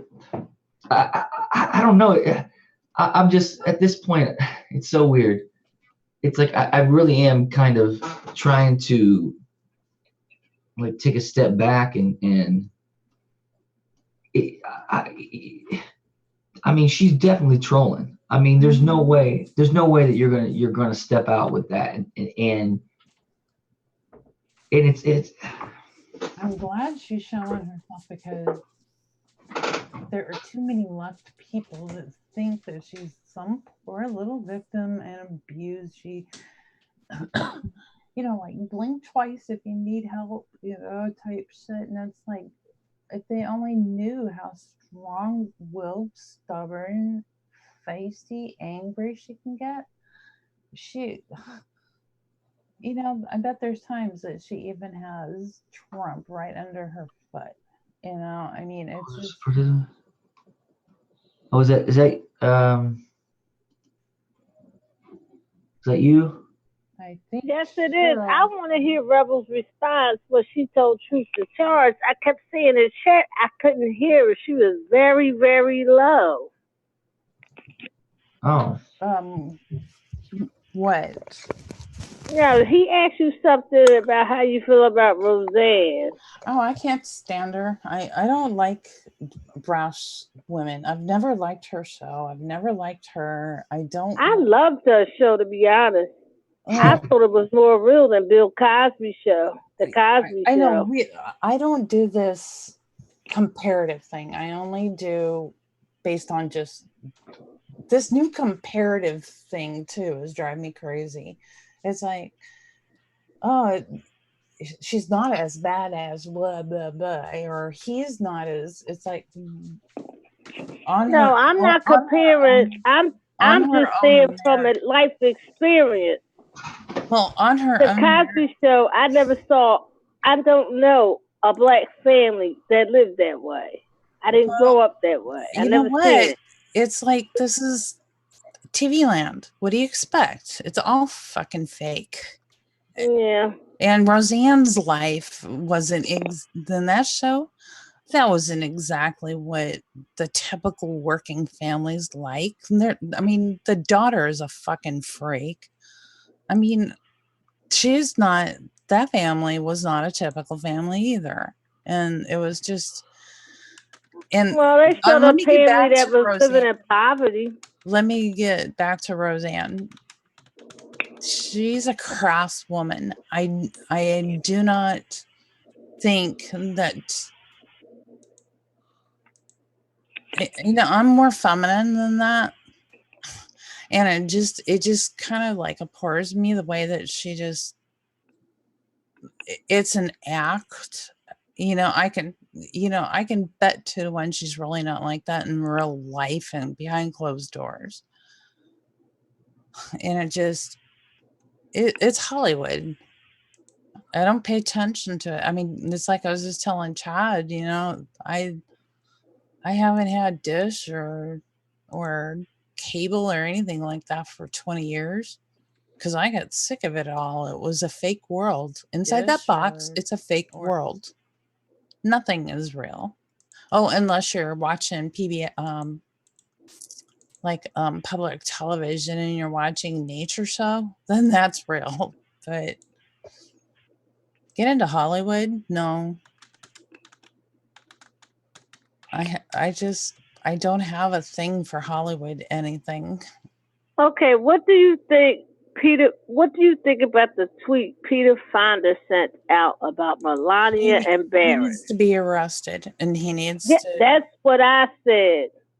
That was What did he say? He said they need to go rip. I'm gonna call him rip Barron. He said they need to go kidnap Melania and Barron.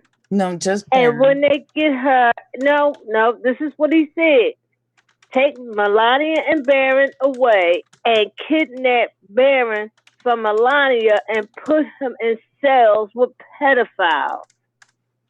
That was sick. And that was disgusting. Like Ted Nugent should have been arrested for what he did to Obama. He's also, but he's being he's not being serious. He's being satire, right? Like, because no, he's pissed. That's not satire. No. President's children are off the mark. Well. Here's. I mean, I understand. Like, it's in poor taste of how he said it, But I mean, I'm just trying. I'm trying to. Oh, I see where you're coming. You see what I'm saying? I'm trying to unpack it. You know what he's thinking, because he's trying to put the thing. Okay, what would you feel like if you were taken, separated from your family, and then transferred? Because that's what they said, that they were. Well, yeah, that would be different. Child traffickers. That was the whole. That was one of the things that came out, was that I guess they were child traffickers or something. You know. Well, my thing is the hypocrisy about this immigration. The news is just running on it every day. Where was this at when Obama was in office? It was. He did Okay. it too. No, Cheryl, you are falling for the crap too when you say that, because there was a lot of shit being told to Obama, even by the liberals. I was a part of that.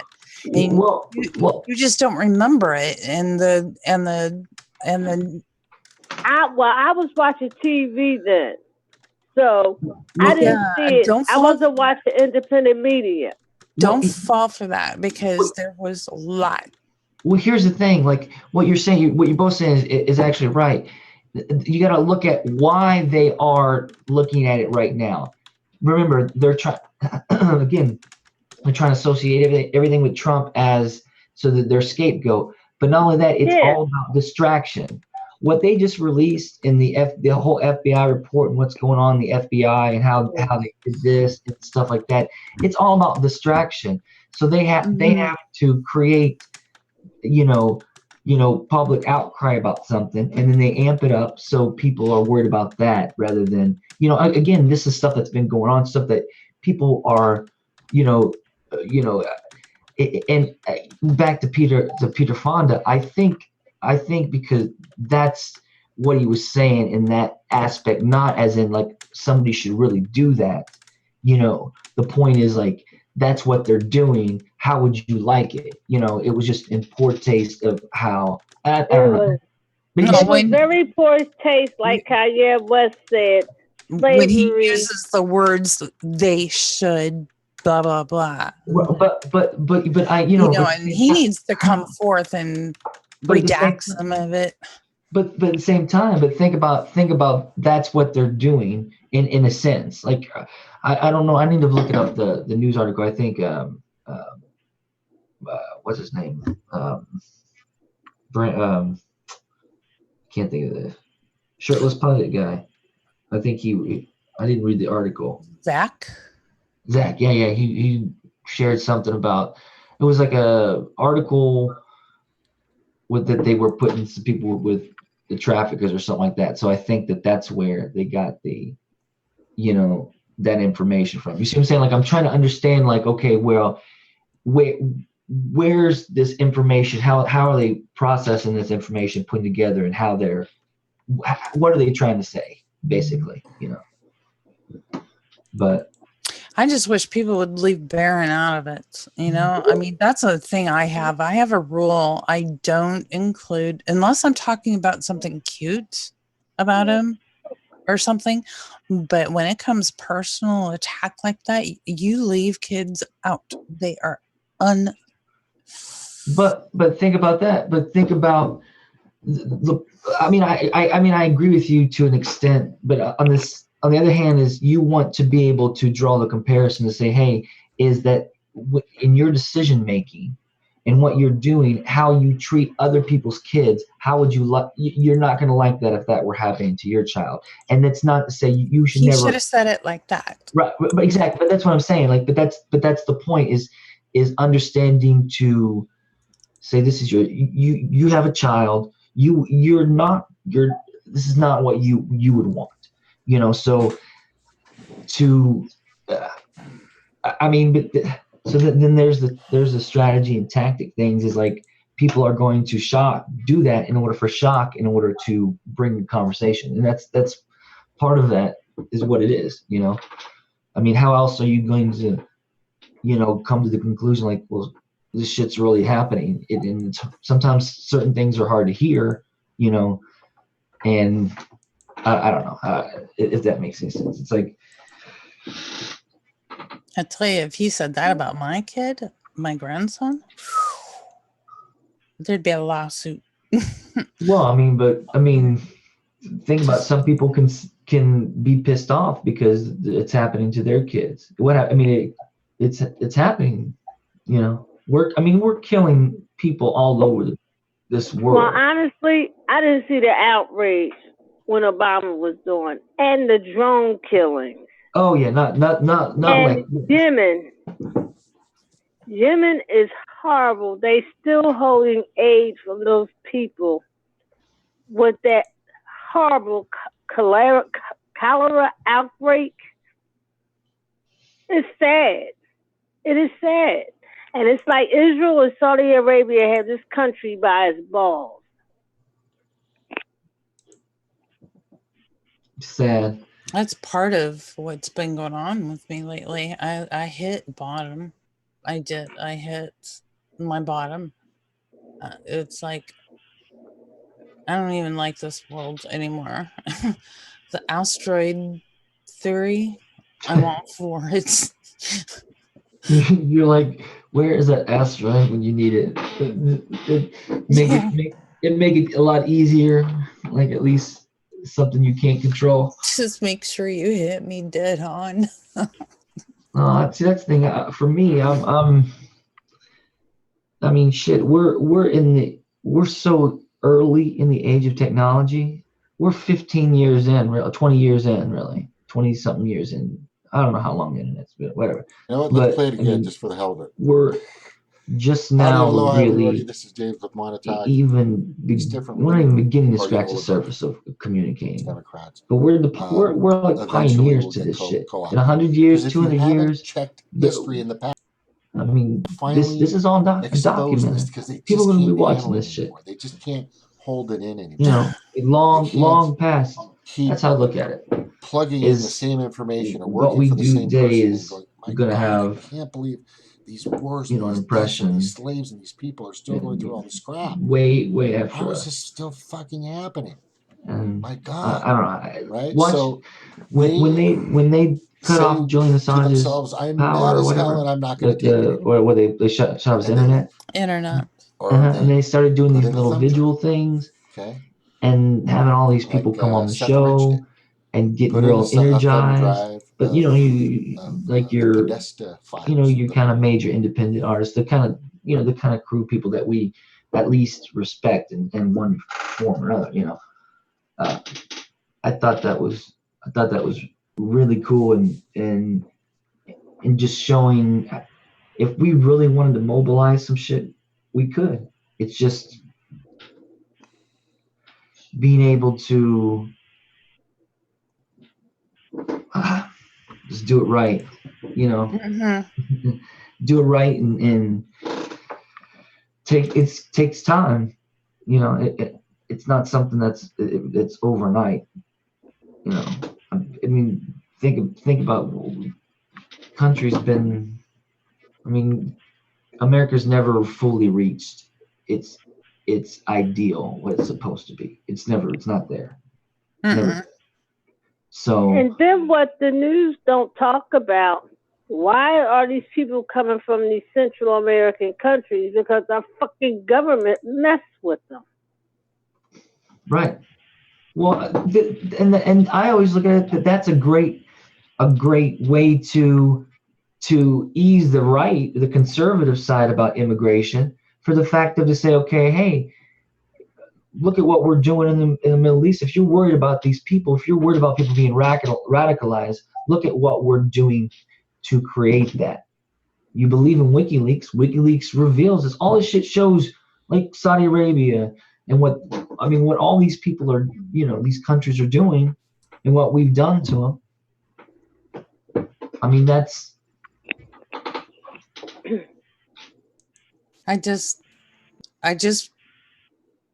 Well, then there are checkpoints, and and you have to hold some of the blame on the parents that are trying to do it the illegal way. And I'm sorry, there is laws, and I know people get really upset with the term legal illegal immigrants, and no human's illegal. Well, what do you do when you pull a gun and shoot it at somebody? That is illegal. You get consequences. It just means the status of what their behavior is. It doesn't mean their humanity is illegal. And there are checkpoints. They can go through there, and there are successful immigration stories, where they did. And you can't tell me, the left can't tell me that every single one of them are leaving rape issues or whatever. That is not. You can't tell me that every single person coming over here is doing it for the right reasons. Well, my thing is, I was listening to the show Wednesday night, Yvette Carnell. I watch her every Wednesday, Monday, and three African Americans called in from California and black areas like Compton. They mentioned 2 other areas, and they said Mexican gangs moving into their neighborhoods and pushing them out. They just, if you look at them, they kill you. They firebomb houses. They're trying to move African Americans out. And I was like, wow, that's what Trump was talking about. And then when you look at the numbers, some of them are groups of kids that are coming unaccompanied. We don't let our minors run around and do whatever the hell they want. Why should we allow someone else's country's minors come in and do whatever the hell they want? Well, look at Germany. They get ready to vote to get Merkel out. Well, because of the immigrants. But what's happening in Germany? Women in Germany fought really hard to get the rights they had. Sorry if I'm being muffled. But so the women tried really hard, and they let a lot of immigrants in. Germany probably did more than many of the other countries. And, yep.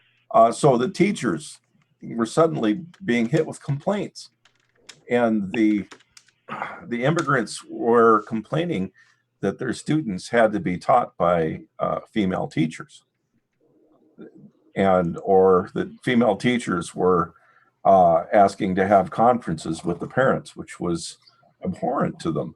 And this really upset a lot of them, because they went out of their way to make sure that these people could come in.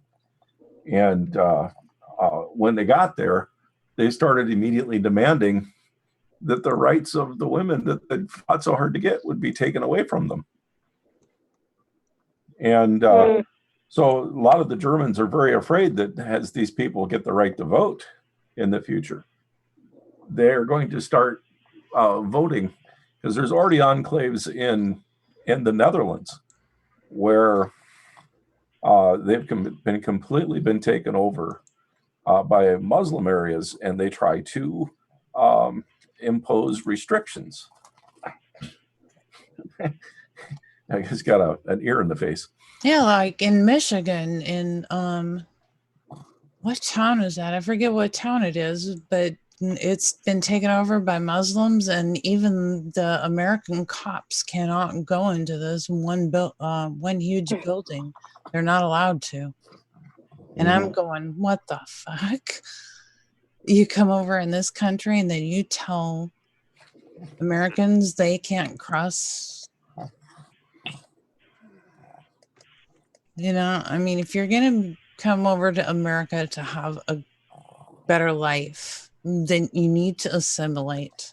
I can't go over into India and expect them to cater to my American thing.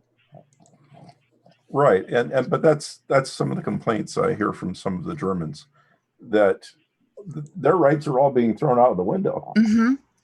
Because even though these people are refugees, they're expecting Germany to go to their culture, not to combine their culture in with the Germans. Hey, Snort.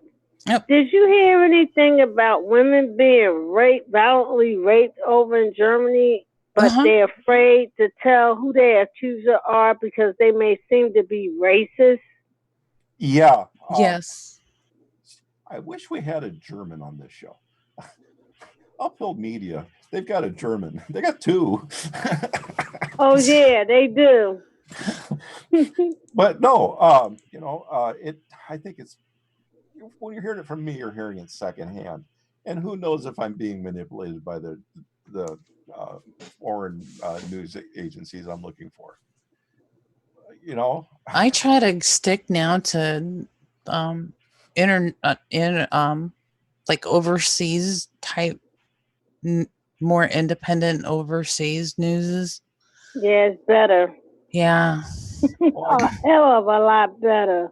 When I heard, what's her name? Okay, who is that Democrat that is pushing to allow undocumented immigrants to be able to get their state IDs and driver's license? It's like, fuck no. Allowing undocumented people, I have to have like some form of birth certificate. Like, I just got my ID renewed, and I had to have a birth certificate, and I had to have 2 other forms of ID to prove my identity and that I was a citizen. Yeah, to get my driver's license here, when I moved from Illinois, that big foreign country out east, I had to have my old driver's license. I had to have my birth certificate, my social security card. Had to be a real social security card, not a copy.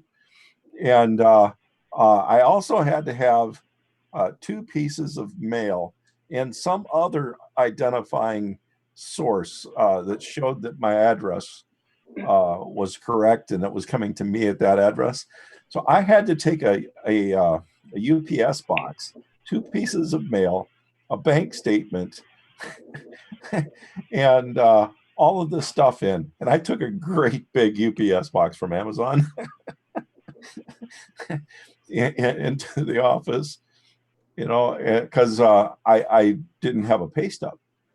So I had to have the alternative form, and it said I could take something like a UPS label. So I brought in the whole lot. Wow, that shows how many different states have different laws. All I have to do, the only thing I have to show is my old ID.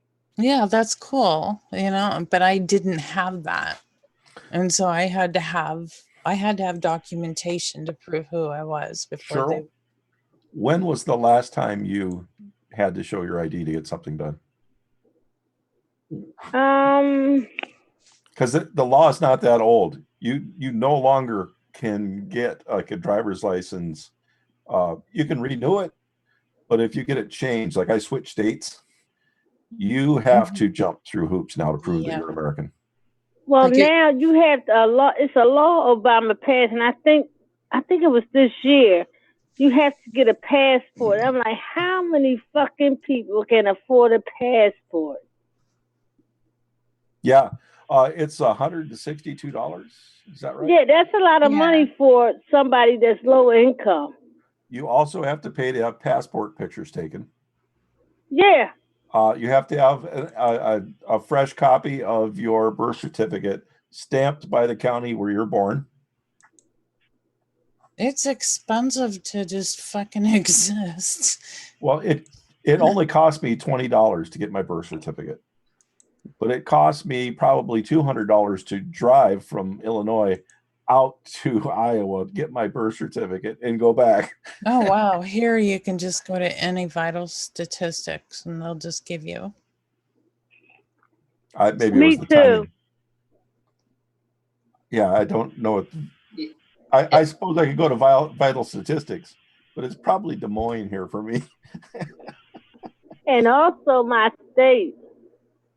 We don't have the new ID. Well, we got it now, but I had got mine renewed. I think it was last year, but it wasn't passed. It wasn't an act at that time. So we have a new ID because ours wasn't like other. What they passed the bill for that. Your driver license ID had to look different. Yeah. And because ours, we're the only state that didn't have it. Yeah. It was when my wife died, I had to come to Iowa to get my birth certificate. And I would have had to get another copy if I hadn't done that. But my wife had an IRA, and in order to get it transferred, they made me jump through all the same hoops that I'd had to go through here in Iowa. They made me go through out in Illinois because they really don't want anybody to get any money. And it wasn't very much money, but it took an entire year to get it released. Jesus Christ. Wow. You know, you work hard all your life, and you just have to fight to just get one simple thing. It's crazy. Yeah. Every time I renew my driver's license, there was an Anthony Wilson back in 1997 that didn't have an ID, so he had some sort of thing, and his birthday was similar to mine, but it was a few years before.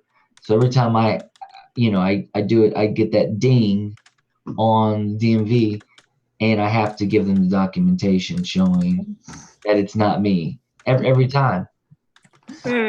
I mean, seriously, I've got the same, and at this point, I've got the same thing that they faxed me in like 2004 when I did it that time, and I show it to them. Like, I'm sorry, I shouldn't laugh. But it's funny. But it's so ridiculous. It is. Yeah, it's a pain in the ass. If you need to get disability, they give you a hard fucking time. Yeah, but when they need money from you, they target you immediately. They know exactly, like the letter reaches you at your breakfast table and be addressed to you at your breakfast table. But when you need something, you've got to jump through all kinds of hoops to prove who you are. One of my uncles died, and my other uncle came out to Illinois for the funeral, and he sped on the way. So when I went in to get my driver's license changed there, they started asking me about the speeding ticket. Yet they were going to blame me for my uncle's speeding ticket.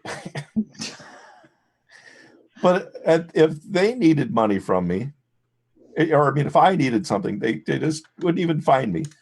But if they needed something, they'd even go to a family member and try to get it out of you. That's crazy. Maybe that's the way to do it then with these elite and stuff. Because once the debt doesn't go away once somebody dies, right? It passes on or something like that. Isn't there some sort of, how does that work when the certain things do pass on to the family, correct? They have to deal with? Yeah, it's tough. It's tough. So they want to keep that money in their bank account till the last minute. And that's like, I don't even have to show my ID when I go vote or a voter registration card. They just ask me what's my name, and my name is in the book, and I sign it.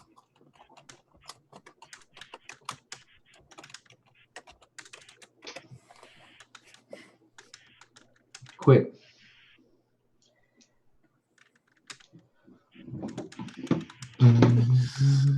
Whistleblowers. What do you guys think about that Republican bill, that budget they about to pass? I mean, at this point, I'm not excited about anything. Like when it comes to policies, when it comes to anything, there is no. I don't believe that there's any real fighting going on in sitting Congress. All that shit. There's nothing we can do. I don't know. God, both parties are one of the same. I watched that stupid Congress meeting. It was like almost 2 hours long, and they just went rehashing the Russia thing, the email thing, and this this immigrant thing and rehashed the same shit, and nothing was decided today. How much of our tax money is like that Russia investigation? They using a lot of taxpayer dollars, millions of it. well, in a 2-hour congressional meeting? How much money do you think it costs? What do you think the whole bill would be? I forgot because they released it, and it was too damn much because that shit is fictional. Well, but that Russia investigation. Again, this is how they do it. That budget right there is it gives money to people, to the certain people, families and corporations, and they pass it around in this big group, and that's how they continue to do it until everybody, realizes what their hustle is, how they're hustling the American people. Because even like the tax money, like, that's what Steve. You like Steve going by, Rebel? Mm-hmm. I like him. I do too. I mean, I like that he's, kind of in your face. But that's how they're doing it.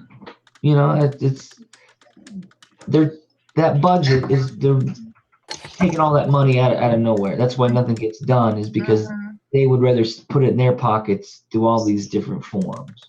And my thing is, they cut Medicare, Medicaid, some other things.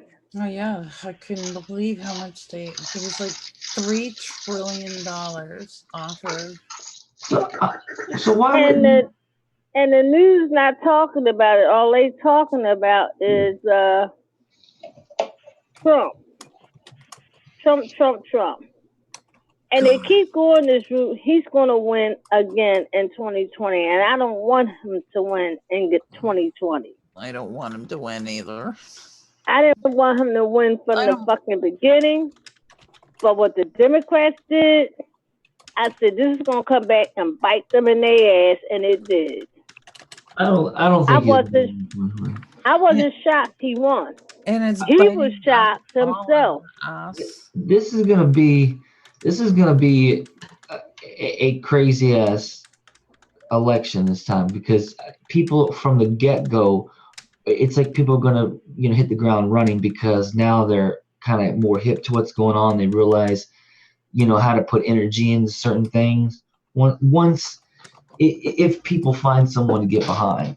But I mean, I don't think Bernie. I mean, here's the thing. As far as establishment shit,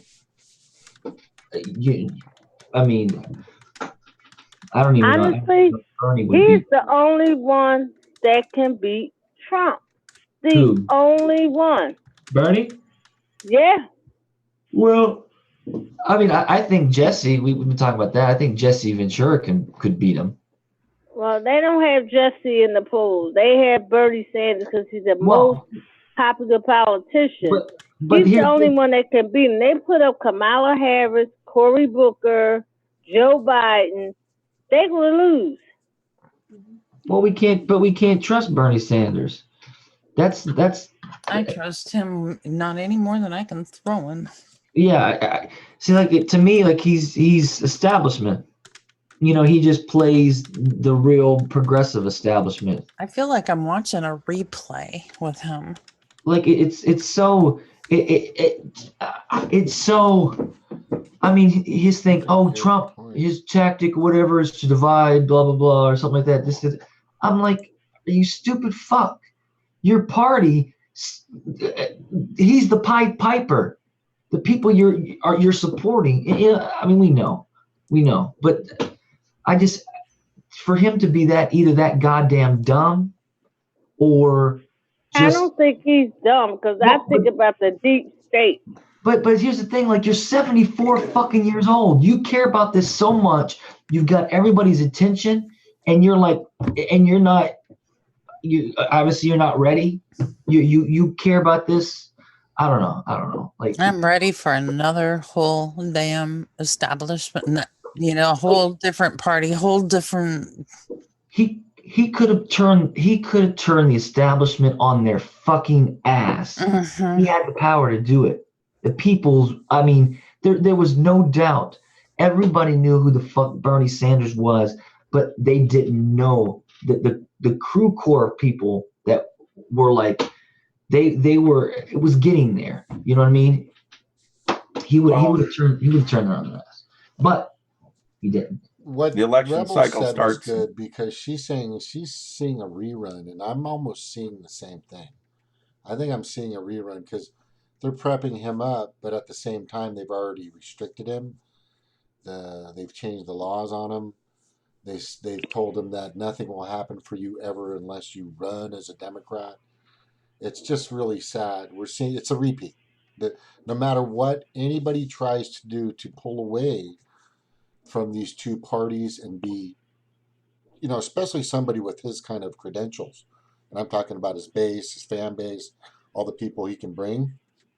If he took them to an independent side or some other party, that's something that's their nightmare. That's their nightmare. That is the scariest thing that could ever happen to this two-party oligarchy, is that another party comes in and wedges themselves between these two parties. Well, here in Iowa, the election cycle starts in 5 months.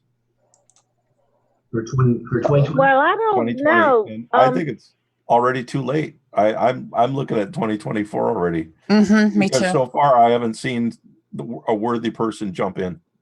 Yeah. Jump in yet. At the left forum, Jane was talking about a third party. Jane Sanders. She can go to fucking hell. Yeah, They come can. on, Jane. Like, it's almost.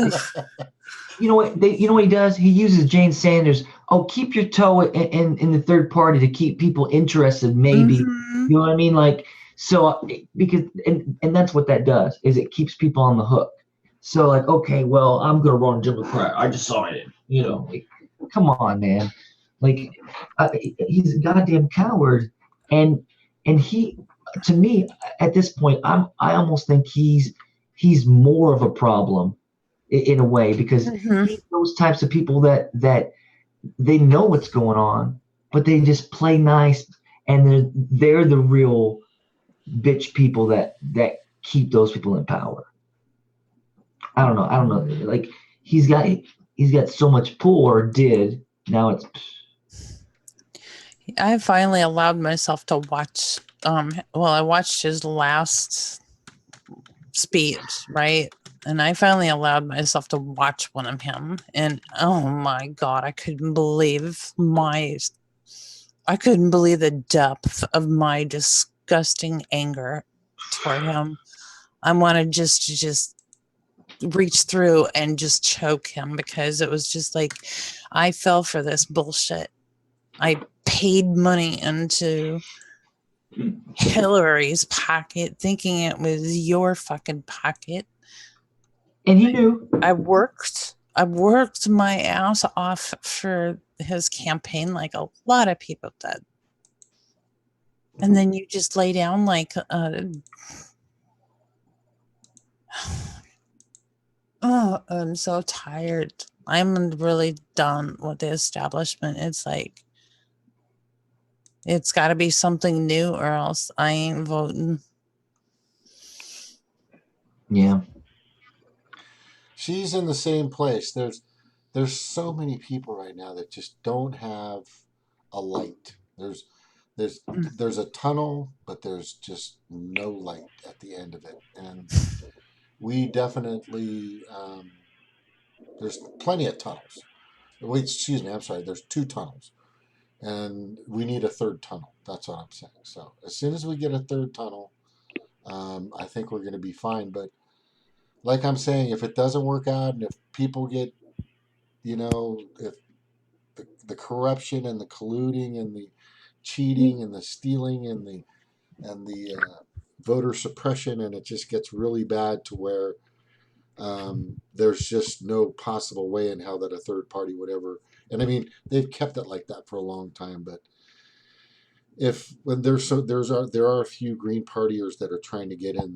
They have some good shots, but if it gets to the point to where in 2020 there's not going to be there's not going to be one third party member, and you will eventually find out that there was some colluding, there was some corruption, there was some backroom deals, there was some cheating, etc.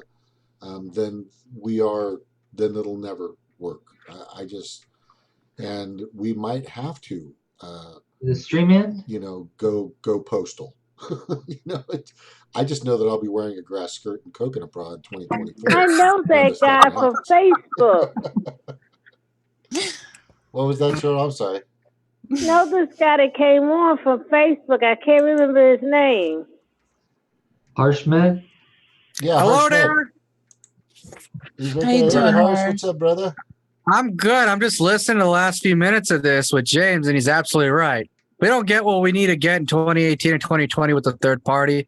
It's going to be time to revolt. It's going to be time to be an anarchist. Because you know why? It's like we don't even have a fighting chance right now. The fact that we got two Green members in California to get in the top two, it's a fucking miracle. One of which didn't have to face any competition. He just signed up and he's in 40th district. Shout out to our guy Rodolfo. And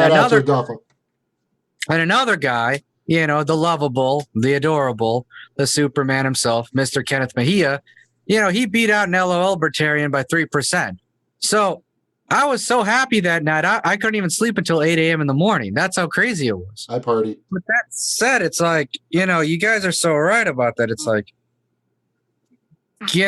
I'm almost waiting for the fact that I'm almost waiting for the Dems to be wiped out so then we could just go on a full revolt or just whatever. Because right now, everyone's so stuck in this damn two-party complex, this two-party, duopoly tyrannical bullshit, to where they still think, oh my God, blue wave, we didn't stop him from the big bad evil Trump, blah, blah, blah, even though we agree with him on 90% of the policy. Right? The arrogant Trumpers, we red pilled. It's like, fuck you. You don't even know what a red pill is yet. I know. They need to go and watch that movie, The Matrix, and they really need to learn what a red pill is. It means you get the fuck out of every part of the Matrix. Right. You don't just leave part of it, you get out of it. Right. My favorite point is when they talk about how they're awakened. We left the Democratic plantation, because Democrats have been treating people of color badly for years. And then they go to the other side of the plantation, the Republican one. It's like, if you want to leave the plantation, leave the duopoly plantation or be quiet. Yes. Leave. Yeah, they want to, they're going to plug in, right? They're going to plug in over with the Republicans or they're going to plug in with the Democrats. Right. So what is it going to get for the Green Party to get legit? How long it's going to take? Because I heard years. Well, things move faster now. They do. So I think that if they can get one or two of those congressmen in, that the next time we'll see a lot more than. If they get those guys in, crack in the dam. That'll be the crack in the dam. That's what I'm saying. Yeah. If those two guys get in, I might celebrate for the next month. I'll be shit faced. I'm doing acid, shrooms, smoking pot. I'm gonna fucking crack, meth. I'm getting fucked up. We want you to stick around for the right. Happen. I'll be like that one guy that was on the show. How do you You know what it'll be, James? I think we should have the election watch party at your place. I'll bring like a few bottles of like Jim Beam, and then we could really have some fun. Fuck yeah, bro. Right. I'll have a keg ready. We'll have anal fucking beer bongs. It'll be awesome. What's up? Look at Jim Beam. God damn. This just took a turn. This took a turn. Now it's going to be a party. It would be great. It would be fantastic. I'm just there's a little fear there. I can guarantee you these two guys. Yeah. There This you will go, all be brother. bringing Ooh, to like honey Jim Beam, James's nice. election party. Yeah, there you go. That's some bourbon for you. I'm not gonna drink anything tonight because like outside of beer because I want to save it for a good time. There you go. There you go. There's a bunch there, Harsh. Well, see, there's I have another bottle. That's you not drink as it. full. That's the good time. Oh, that is true. But I want to You like have to- really celebrate. Huh? I want to really celebrate. Otherwise, it's just I don't know. James says, I gotta go find me something to drink now.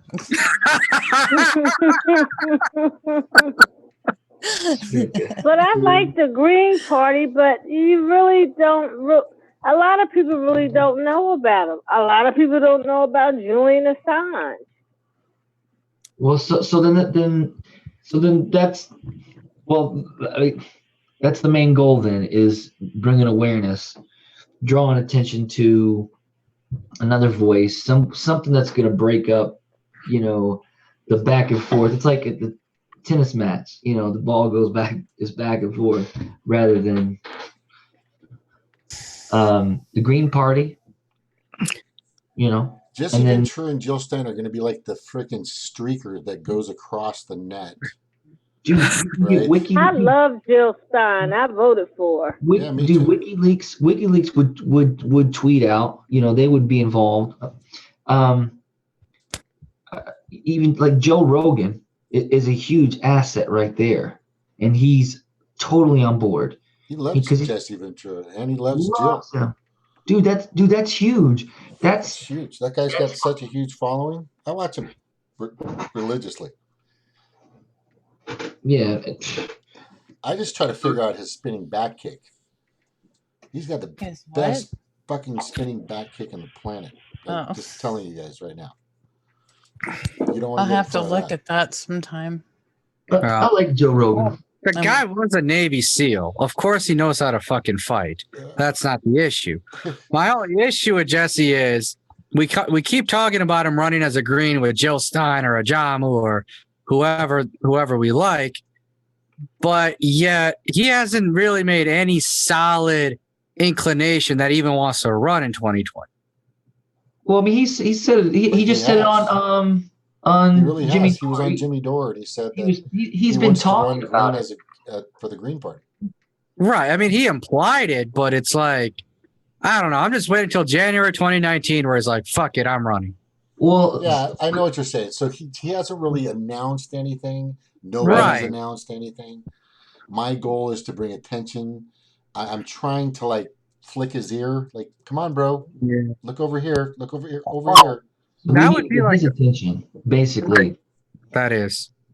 No, don't get me wrong. If he ran, that'd be like a wet dream for all of them. But it's like, I personally, I want to just focus on getting our other guys elected. And then January 2019 comes around. I was like, yeah, let's do it. Fuck yeah. All right. Come on, Jesse. But again, it's all about strategy because we're talking about influencers. So is if these little guys, if we need to get them on board, we need a major influencer in order to be able to, hey, here's the attention on these littler guys. So by focusing on rallying influencers, a group, core, that's what's going to get the attention on these people that we really want to get elected. And that's just being organized and having something to let's say Kendall Jenner, they pay her $1 million for one goddamn Instagram post. Damn. I need to find a better living. Dude, to post product, that's how these chicks are doing it. That's how the whole Instagram thing, it's influencing. Once you're able to, you've got a group of people that listen to you, then people are paying you to put their product out or whatnot. So anyway, we've got influencers. There's a lot of influencers that are ready to be used. It's just nothing to be using. What's his name? Go ahead. No, you to finish your thought because you're absolutely right about all that. What's the one guy that was on the activist guy that was on CNN and all that kind of stuff that we were supposed to come in tonight? He was talking about some of the Greens is there's a lot of money. There's a lot of Greens that have a lot of money that could really help, boost things. It's just, again, we talk about the organization. We talk about something that makes people feel Are like we talking about Cobb? No, I'm not talking about Maybe Cobb. no, I not think Cobb. he's probably. No, I don't know anybody that's got a lot of money in the Green Party. No. I'm talking about the guy the activist guy, like that he was on the show, the last one, the one Mike we did. Feinstein? No. Black guy. Oh, Gary. Gary. Gary. Gary What he was talking about, I he love was saying Gary. that there are some Greens that have some money, Yeah. but I don't know who that is. Here's the problem: there are Greens that have money, but in the state, I think there's only 250,000 Greens. How many in California? I'm just saying. So, I mean, in California for the Democrats, how many they have? Millions and millions. You see what I'm Right. saying? So, But I don't think it's when you about say money they for. have money, it's okay. I'm sure there's a few, but percentage-wise, compared to the other parties, it's not a lot. That's what I'm saying. I don't mean about like major money like that. I mean as far as if they wanted to, because that's what they say. Oh, we don't have any money to do anything. We can't. There's people. There's enough there already to gain support and to put some money together. It's just that it's not being, like we say, it's the same problem. Is nobody's organizing and giving a reason for people to really put money in to I it. am. I mean, I know you are, but we are. You are. You We are. I am. Right. I am. I think it's all about the grassroots more than the financials, because if you do it right at the grassroots, the financials are going to come. Exactly. Yes, that's the way you start it. Right here. I'm Right. starting. I'm not a bazillionaire, but I'm starting a grassroots movement Right. to start the conversation for Jesse and Joe running 2020. They're going to bring some attention to not just, if they were to come in right now and start speaking of Kenneth and Rodolfo, let's just say they said you know what, we're going to fucking go for it, and we're going to start before everybody else does. And we're going to start bringing our influence and our base and our subscribers and our likes and people that are with us. We're going to start bringing up Kenneth. We're going to start bringing up Rodolfo. We're going to get their names out into the public so people can start listening and talking about them. Absolutely. The sooner the better. Right. No, exactly. These other parties can wait. They have money and fucking influence. We don't. We have to take time to build momentum. But once we build momentum, we can move quick. You just read my mind, James. You read my mind. Because I was literally going to say something along the lines of, it's like telepathy. It's like, but I was literally going to say that, the Green Party needs to start things sooner, whether it's announcing for president with Jesse Ventura or whether it's campaigning for Congress. Hell, personally, I think we need to finish our primaries in 2020.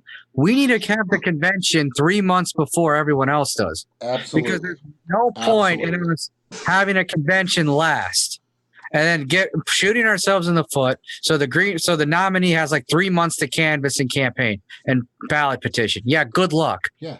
Get that shit done in May. Yeah. Wrap up the primary in April and May. Start it earlier too. Started like fuck. Man, started a year before the general. Absolutely.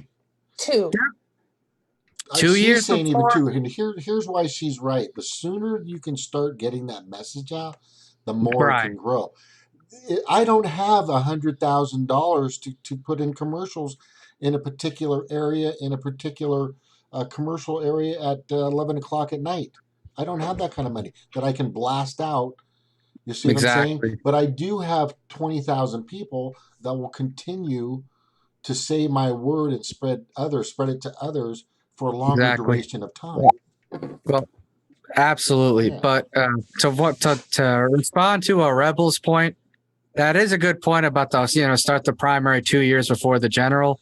But the only thing is, I would say, is you'd have to wrap it up about a year before the general, about like a year, almost. I was going to say you'd have to wrap it up about a year before the general and have the convention sometime in February, March, just so you'd have 8 or 9 months. Because otherwise, people are going to get fed up with the whole process really quick. You don't want to like back to back to back. I mean, we need the effort and the work, but we have to have time for planning in between.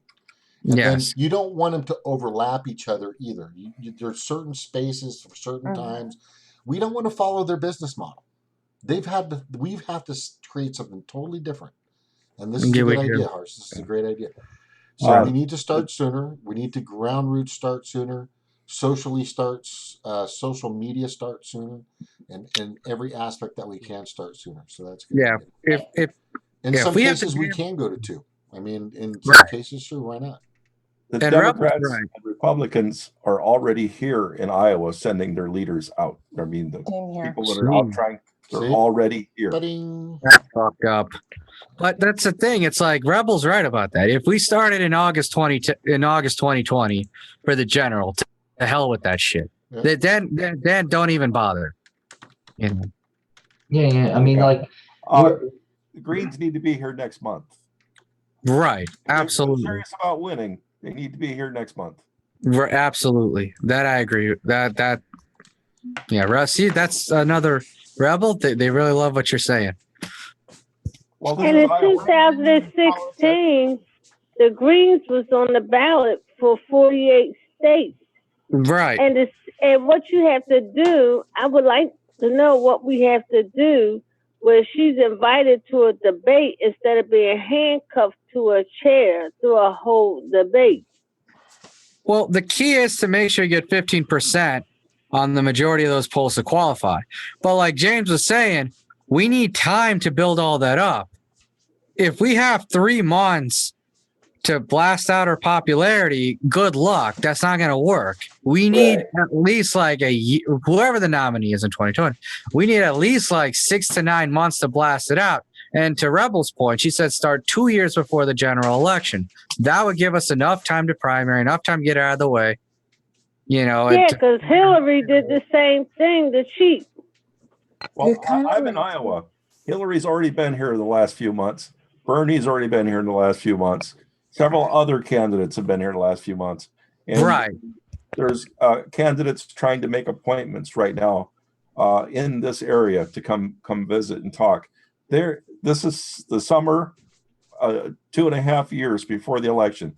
This is where it starts. This is Iowa. This is the first place out of the gate. They're already here, and the Greens are not. Yeah, and to Rebel's point, if we started the general 2 years before, we can wrap up our primary by February of 2020. I don't know who wants to travel in February. That's a whole different story.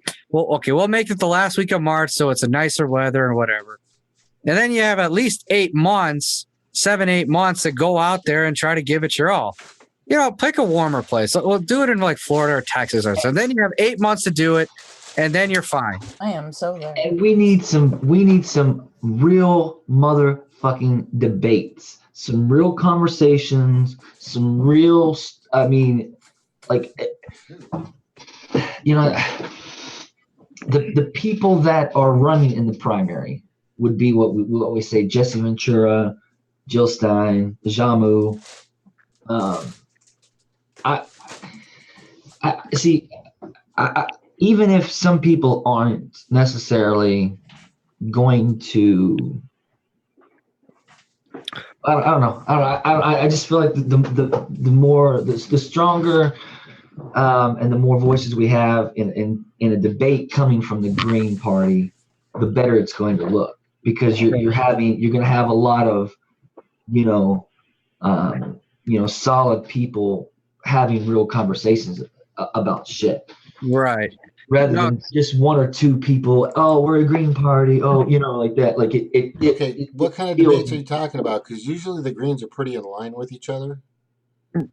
Yeah. The only thing that they ever disagree on is like, what kind of plateware they're going to use for dinner settings and shit. They're pretty much in line.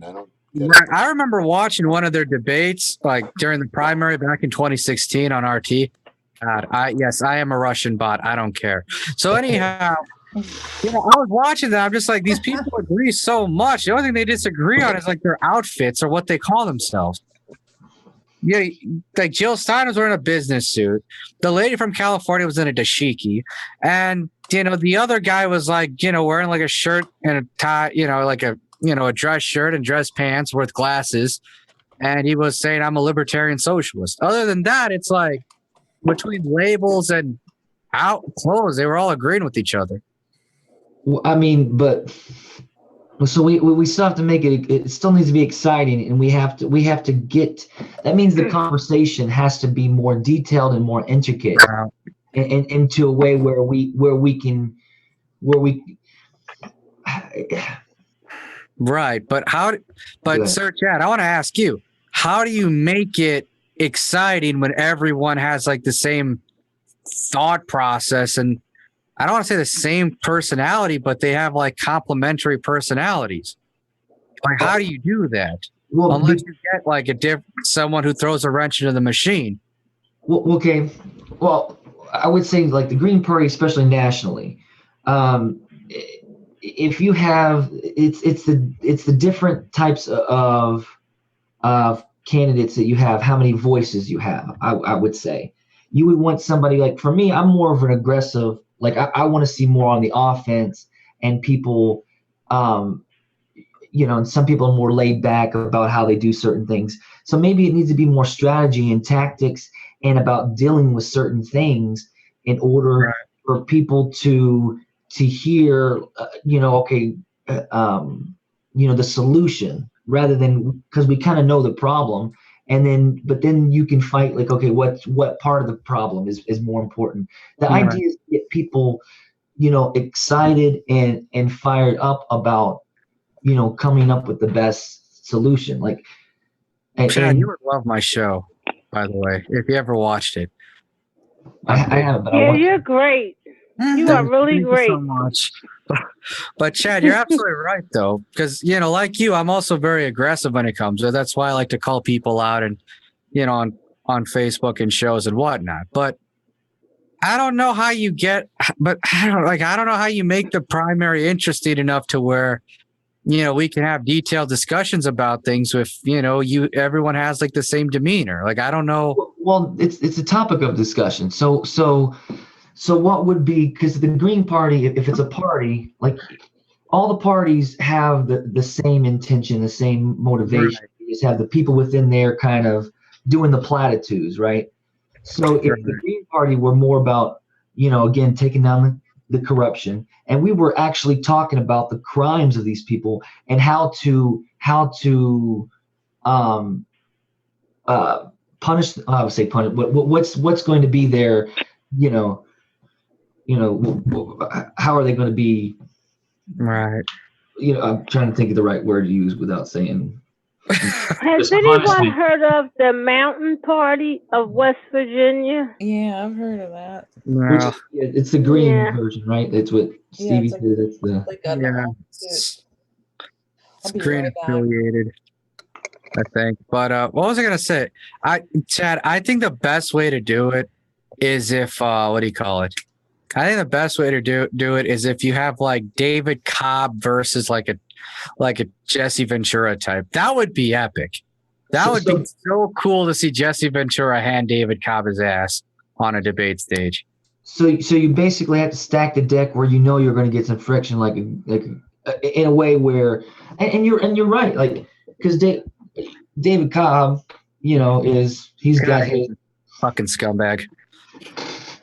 And maybe so then that's the way to do it. Then we use because here's the thing. My whole thing about the Green Party is all the people at the top or however in it that are just enjoying it and playing nice, but they don't really want to move forward.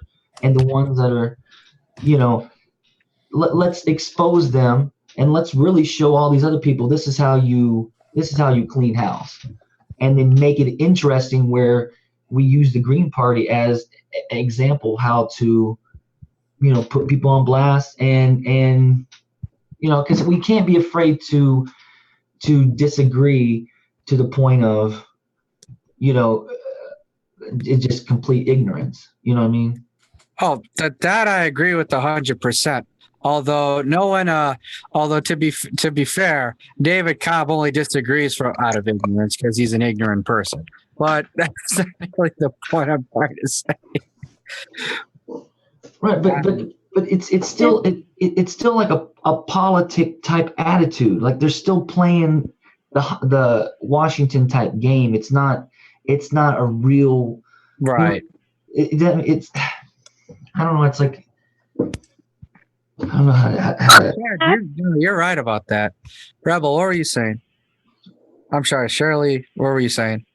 I believe after the 2016 election, I was like, I hope the Green Party start grassroots effort. And like someone said, they need to stop sitting down, having meetings, and get out doing grassroots to get more. Bernie did it. Bernie got people through grassroots. Right. To get them known.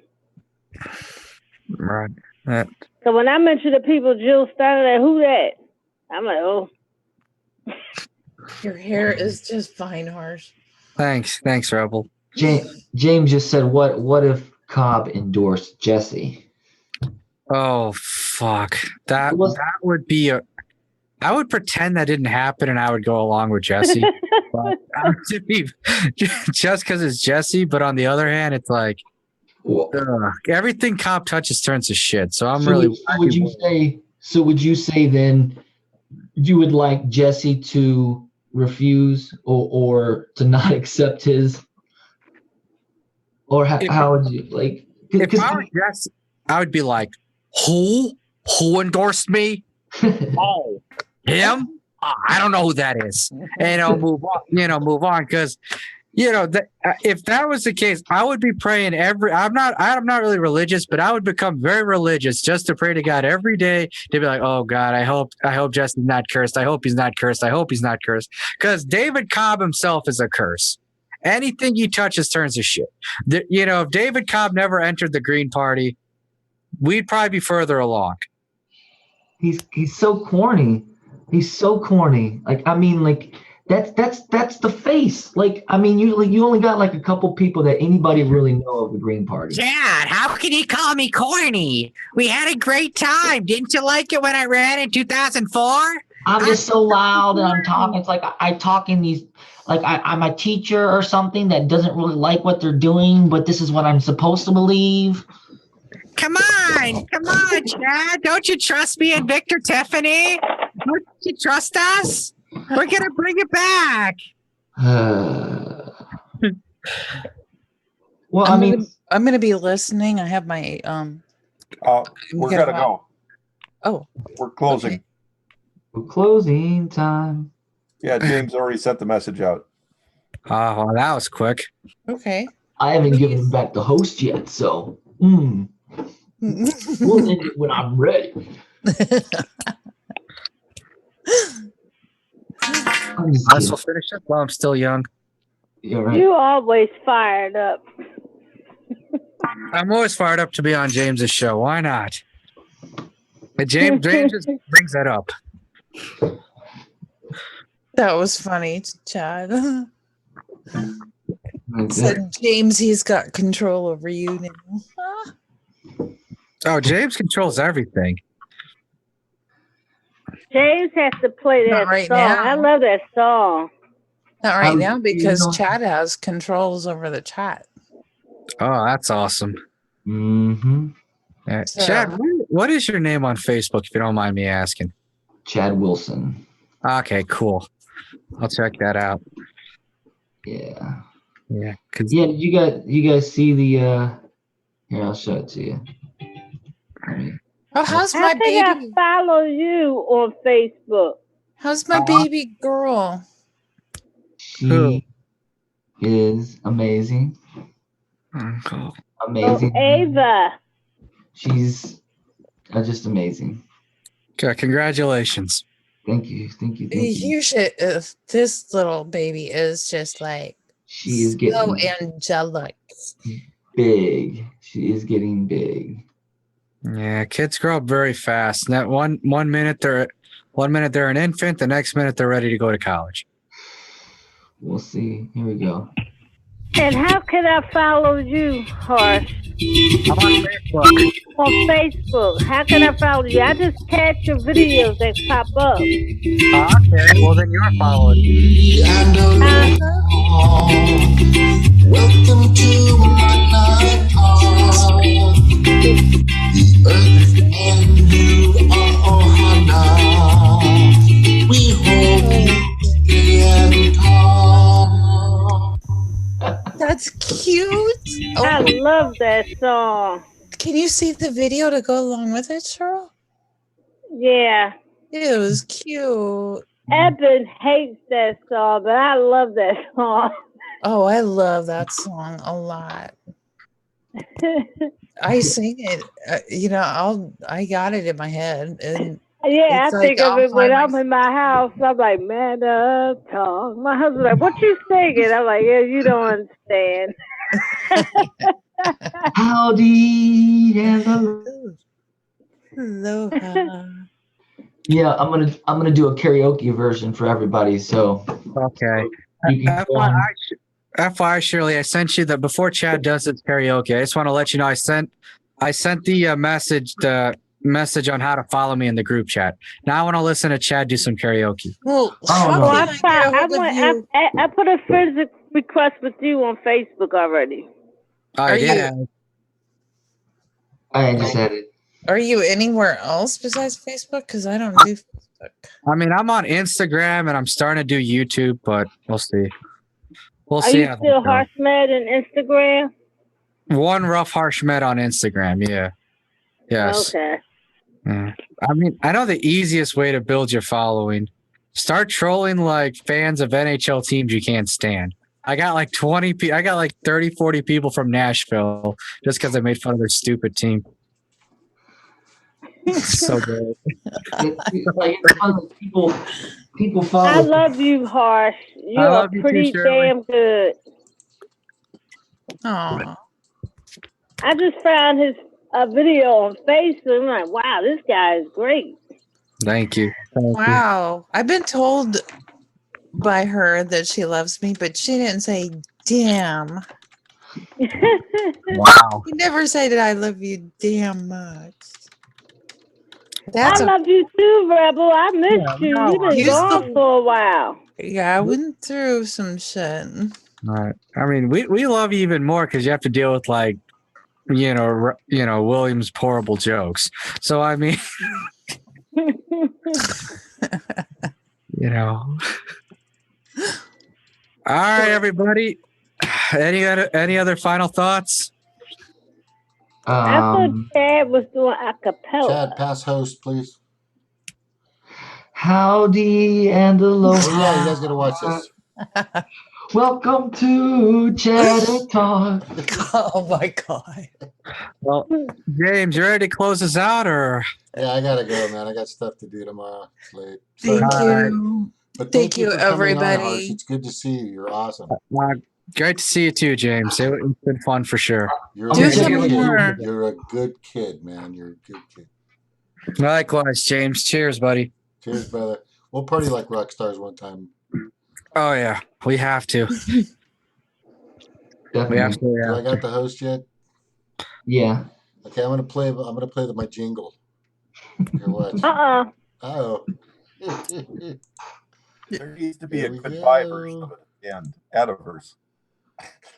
It makes me happy whenever I think about it and sing it. It's a happy tune. It's relaxing. Oh yeah. Valid parameters. I don't know what the hell that means. What does that mean? Oh, I think I just got to refresh it. Hang on. All right. What's coming on? I don't know. 1 to 5, I give it a 7. How many 5, Bob? 1 to 5, I give it a 7. I didn't like that. It had too much cussing. Oh, there it goes.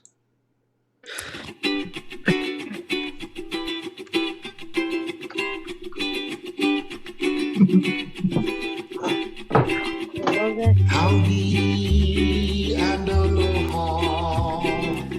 Welcome to Manatee. The earth and you are ohana. We hope you stay and talk. I love you, James. James has a Old pretty school. good voice. Yeah, I know, right? I know. Yeah. Yeah. James has to sing more often. The next time he does a show like this, it should just start with him singing, literally. Oh, I'm not kidding you. There was one night I woke up in the middle of the night. I was so restless, and I said, I should just call him up and have him sing to me on the phone. Maybe I could just. Ah, James, you got some I fans. guess A I do. lullaby. I'd send her a bill, though. I know that. Okay. Oh, wow. Oh, I'd do it cool. for you So, for free. I'd do it so for you you'll for free. sing a lullaby. You know who's got a good voice is this kid, Sir Chad. He sings too, just like his father. Really? Yeah, he's a great entertainer, great musician. He plays guitar very well. You know Good what we should composer. do?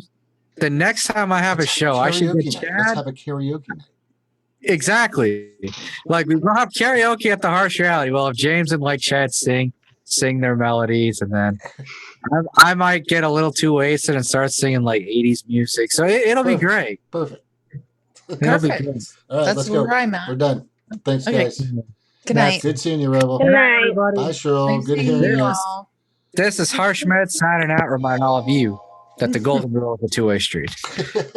Nice. Night. Good seeing you. Aloha.